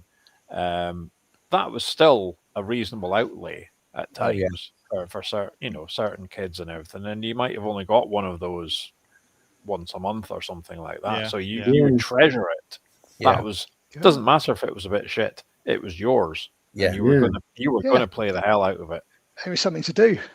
This conversation round a bit and tell us a game that everybody thinks is crap but you really like. Oh God. Oh, okay. I've done this before, so everyone knows my answer. So. Yeah, there's one of mine as well that popped up last week. Yeah, it comes up quite often. But I don't mind saying it again. Go on. Oh, is it me first? I'll let Tez guess what game I'm going to say. Well, you're going to say Manic Miner, aren't you? No. Which budget game is? Is it? It doesn't have to be a budget game. Just any game that people is generally considered crap, but you really like. Tez will know my one. I can't know about it. What is it? Okay, I'll say it's How's That? Oh, how's that a cricket game? Yeah, it's like Stickmen. Yeah, cricket game. Yeah, it looks crap, but it's fun. Yeah. I'm trying to think. Even though it was a full release, it was a budget game on alternative software, 1987. Blah blah blah blah blah blah blah. Yeah, it was a budget game eventually. I remember having that, and I was never a particular fan of cricket. I'm still not, but for some reason I enjoyed that game. How's it? I don't know why. It was just quite relaxing being in the background. 10%, 12% on Crash Magazine. Yeah, it looks awful and it looks so dated, but when you actually play it and you curse yourself and your team gets out for 90, it's fun. I have to get it. I have to get it out because I have to get it out. The one that everybody thinks crap and all the magazines hated. It's a really obscure one. It's called Clever and Smart, and it's. No one's. I never heard that. I've heard of No, that. it's a German game, but it's based on some Italian cartoon characters. And it's very cryptic, top down, very neat. Lots of mini games. Everybody hates it, but I think it got like 3 stars was the highest it got in the magazines, and I love it. Check it out; it's on my channel, and I can complete it. I'm checking it out right now, Tez, and it got 45% on Crash. 45%. Oh, did it? Yeah. Oh, Okay. Not too bad. not too bad. Not terrible at all, is it really? For a minute, Tez, I thought you were going to say Renegade 3. Oh, no! Mine's Sorry. I thought I'd see if I could trigger you. No, oh my god! Triggered me. Oh my god. In the bin, in the bin. Horrible. Like a game that everybody hates, but you think you like it. Well, my one is Knight Rider, and it's only really for I think it's just the nostalgia of it, and I was mentioning it again in some post that Morgan put on this week as well, and about it's on Screen Heroes, which was one of the collections that came with a +2, and I just have fond memories of most of the games on that collection, even though some of them are a bit rubbish. But yeah, Knight Rider in particular, I don't know, it's the jaunty little theme tune, and despite the driving bit being really kind of nothingy and just driving along, going nowhere, making little kind of farty noises, I just enjoyed it. I don't know, there was something pleasant about it. Kind of road, isn't it? I don't mind the top down bit when you're going around trying to sneak around the factories. I don't mind that. It's just the driving bit. It's like there's no Knight Rider in it. It's just. Well, there was a steering wheel, I suppose. There was a steering wheel. Yeah. That was fairly idiosyncratic. Street Hawk as well. That was terrible. Oh. What about you, Martin? A game that everybody. I didn't really go for shit games. As I try to avoid them. If they were obviously sort of shit, I tried to avoid them. But there were certain games that I thought were really either impressive or really good, and other folk were a bit meh, And one of them that springs to mind would be Eye of the Mask, which was a Sandy White game. Sandy White game, yeah. 3D. Incredibly technically impressive. Not much of a game there, but I could sit and play it for ages just because it was you were zooming through this robot in 3D. Third-person game. First person. And you could kind of see things how they should be. So like a bit driller, a bit mercenary sort of thing. And it just blew my head, the fact that you could do this. Yeah. And again, there wasn't much to it. Lots of folks said, well, it's more like a demo or something. Bit of a gimmick, wasn't it? Yeah. But that was a Crash Smash, phenomenally impressive. Yeah. Crash Smash, 92%. No. Yeah. I guess Ant Attack was somewhat 3D, so I guess it was kind of building on that. It must have been a couple of years later, I guess, was it? Ant Attack was 85. Yeah, somewhere in 1985 here, I think. Yeah. What about you, Steve? In 85, yeah. Point to 10. And Point to 10. What you, Steve? Again, like Martin, I kind of tended not to go for stuff. I was very selective. Again, financial restrictions on what I could buy, and unless I was pretty certain that it was going to be a decent game, I didn't go for it. I don't know. Probably the obvious, just to annoy Rich. Underworld. I actually didn't mind Underworld. It was okay. I used to get a lot of budget games, Mastertronic ones particularly. Anyone remember Alcatraz Harry? Yes, that rings a bell. Yeah, like you have to escape. Yeah, hide.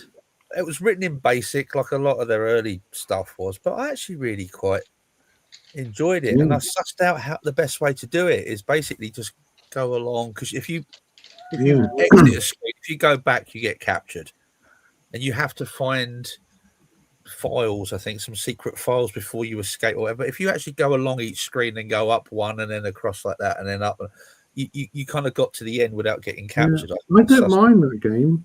But they had a second one, didn't they? Yeah, that was a bit rubbish. And then you also look at a game called Hitman by Alligator, same programmer, really good game. Hitman. Really? Yeah, Hitman. It's the same program, same coder. They did a couple of kind of early kind of naff ones. There was this big thing that I think it was called Journey's End as well, which is another Mastertronic one, and it was in three sections. I think the first one was where you kind of get your kind of crew together. Or it might. There's one section where you were lost in a dungeon, and it was basically, again, all written in BASIC, and you were this little kind of 8x8 character. And as you walked around the dungeon, and you obviously, they said you had a torch, but it all kind of unfurled, and you could fall down traps and find gold coins and find a way out, hopefully, eventually. But no, I don't know. I think there was a lot that I liked that was crap that I considered to be quite. I think Alcatraz Harry. I think probably because one of the first games I got. Yeah. You know, and again, it's down to the imagination, because it was utterly kind of crap compared to some of the later stuff. But again, it's all imagination, isn't it? You know. What about Alki Alley or Happy Hour, where you're drunk and you've got to go and get home? You're going to go and do a pub crawl. That's Alki Alley remake, isn't it? Really. What about you, Richard? I don't know if you remember a game called Gotcha. Do you know? Gotcha. I'll go and do my research right now for you. Oh, I don't know how to pronounce the software. Share them on the screen. Blabby or Blabby. And it's quite annoying. There we go. Very early Spectrum game. And it got actually 77% in Crash. Really? Yeah. You're kidding. Crash It's not that bad. I'll tell you what, Tez, if you made a video of Gotcha, you'd be throwing things at the screen. I Gotcha. There we go. So I did Morgan's, didn't I? I did Morgan's the other day. That weird one. I can't remember what it was called. He hated it. Morgan hated the game, so I covered it. So I can't remember it was, but it was actually all right. What it is you start at the bottom left corner, and there you have to run to the other side. There's all things moving up and down at different speeds, and you can't stop running. You just got to run to the other side, then you move up a level, then you run back again, then you move up a level. It's like Nifty Lifty was a bit like that, wasn't it? Everyone remember that? Vision software, I think it was Nifty Lifty. Once you start moving, you can't stop. I remember that. Oh, well, I've got a quick. We'll head off in a sec, but here's a quick question. Put you on the spot. I'll put you on the spot now, Richard. Here we go. Crash, your Sinclair or Sinclair user? Oh, your Sinclair. Yeah. Ooh. Ooh. All right, and Martin, Crash, Sinclair user or your Sinclair? I was a Crash boy. All right then, Crash Sinclair or Sinclair user? Your Sinclair, definitely. Crash would be a very, very close second place. Yeah, it's close, but very, very close, because your Sinclair user. Yeah, it was all right. It was all right, but no, I was definitely your Sinclair. Sam? Yeah, your Sinclair for me. I mean, I liked some of there were some great game collections on front cover of Crash in later years, and the reviews were very good. But yeah, your Sinclair, I just like the style of writing and so on. Yeah. Acorn user. No, I'm with Martin. Crash. Actually, I'm a Crash boy as well. The two Crashes. Yep. Yeah. I was. What was I? There I am. Your Sinclair. It was like Viz. It was, wasn't it? It was just fun. Yeah, like Viz. Just funny. The style of writing from half an hour, all Ed, and then Crash, and then Sinclair user. But Sinclair user had better cover tapes, I think, than Crash. I remember a couple. Wasn't Bear a Grudge on Sinclair user? I think your Sinclair once described it as sink plunger user or something like that. Yeah. There was, and they had there was sort of in-office squabbles, didn't they? Yeah. We'll have to ask because we're going to get Phil South on in June, I think. So we'll have to get some inside information. Snouty, yeah. It's nice to know some of them are still around, isn't it? Really? Yeah. No, it's just we'll have to get a few old publishers on. So yeah. Get Tessa on. Is it Tessa Teaser? She Teaser. Oh yeah, Teaser. Yeah. Yeah, she does it. I watched a video last year or so of her doing interviews and stuff. It was really interesting. Yeah. So she was the editor for a while, wasn't she? I think. Yeah. Everybody. It was sort of teenage crush, wasn't it? Yeah. He was there with the pen, like. Yeah. Those were the days. Right, I'll wrap up because we've been going for 2 hours 14 minutes or so. Bloody hell. Already? Really good show. Yeah, really hell. Yeah, and just want to say because Steve was you were quite nervous about doing this. He never bloody shut up tonight. Oh yeah.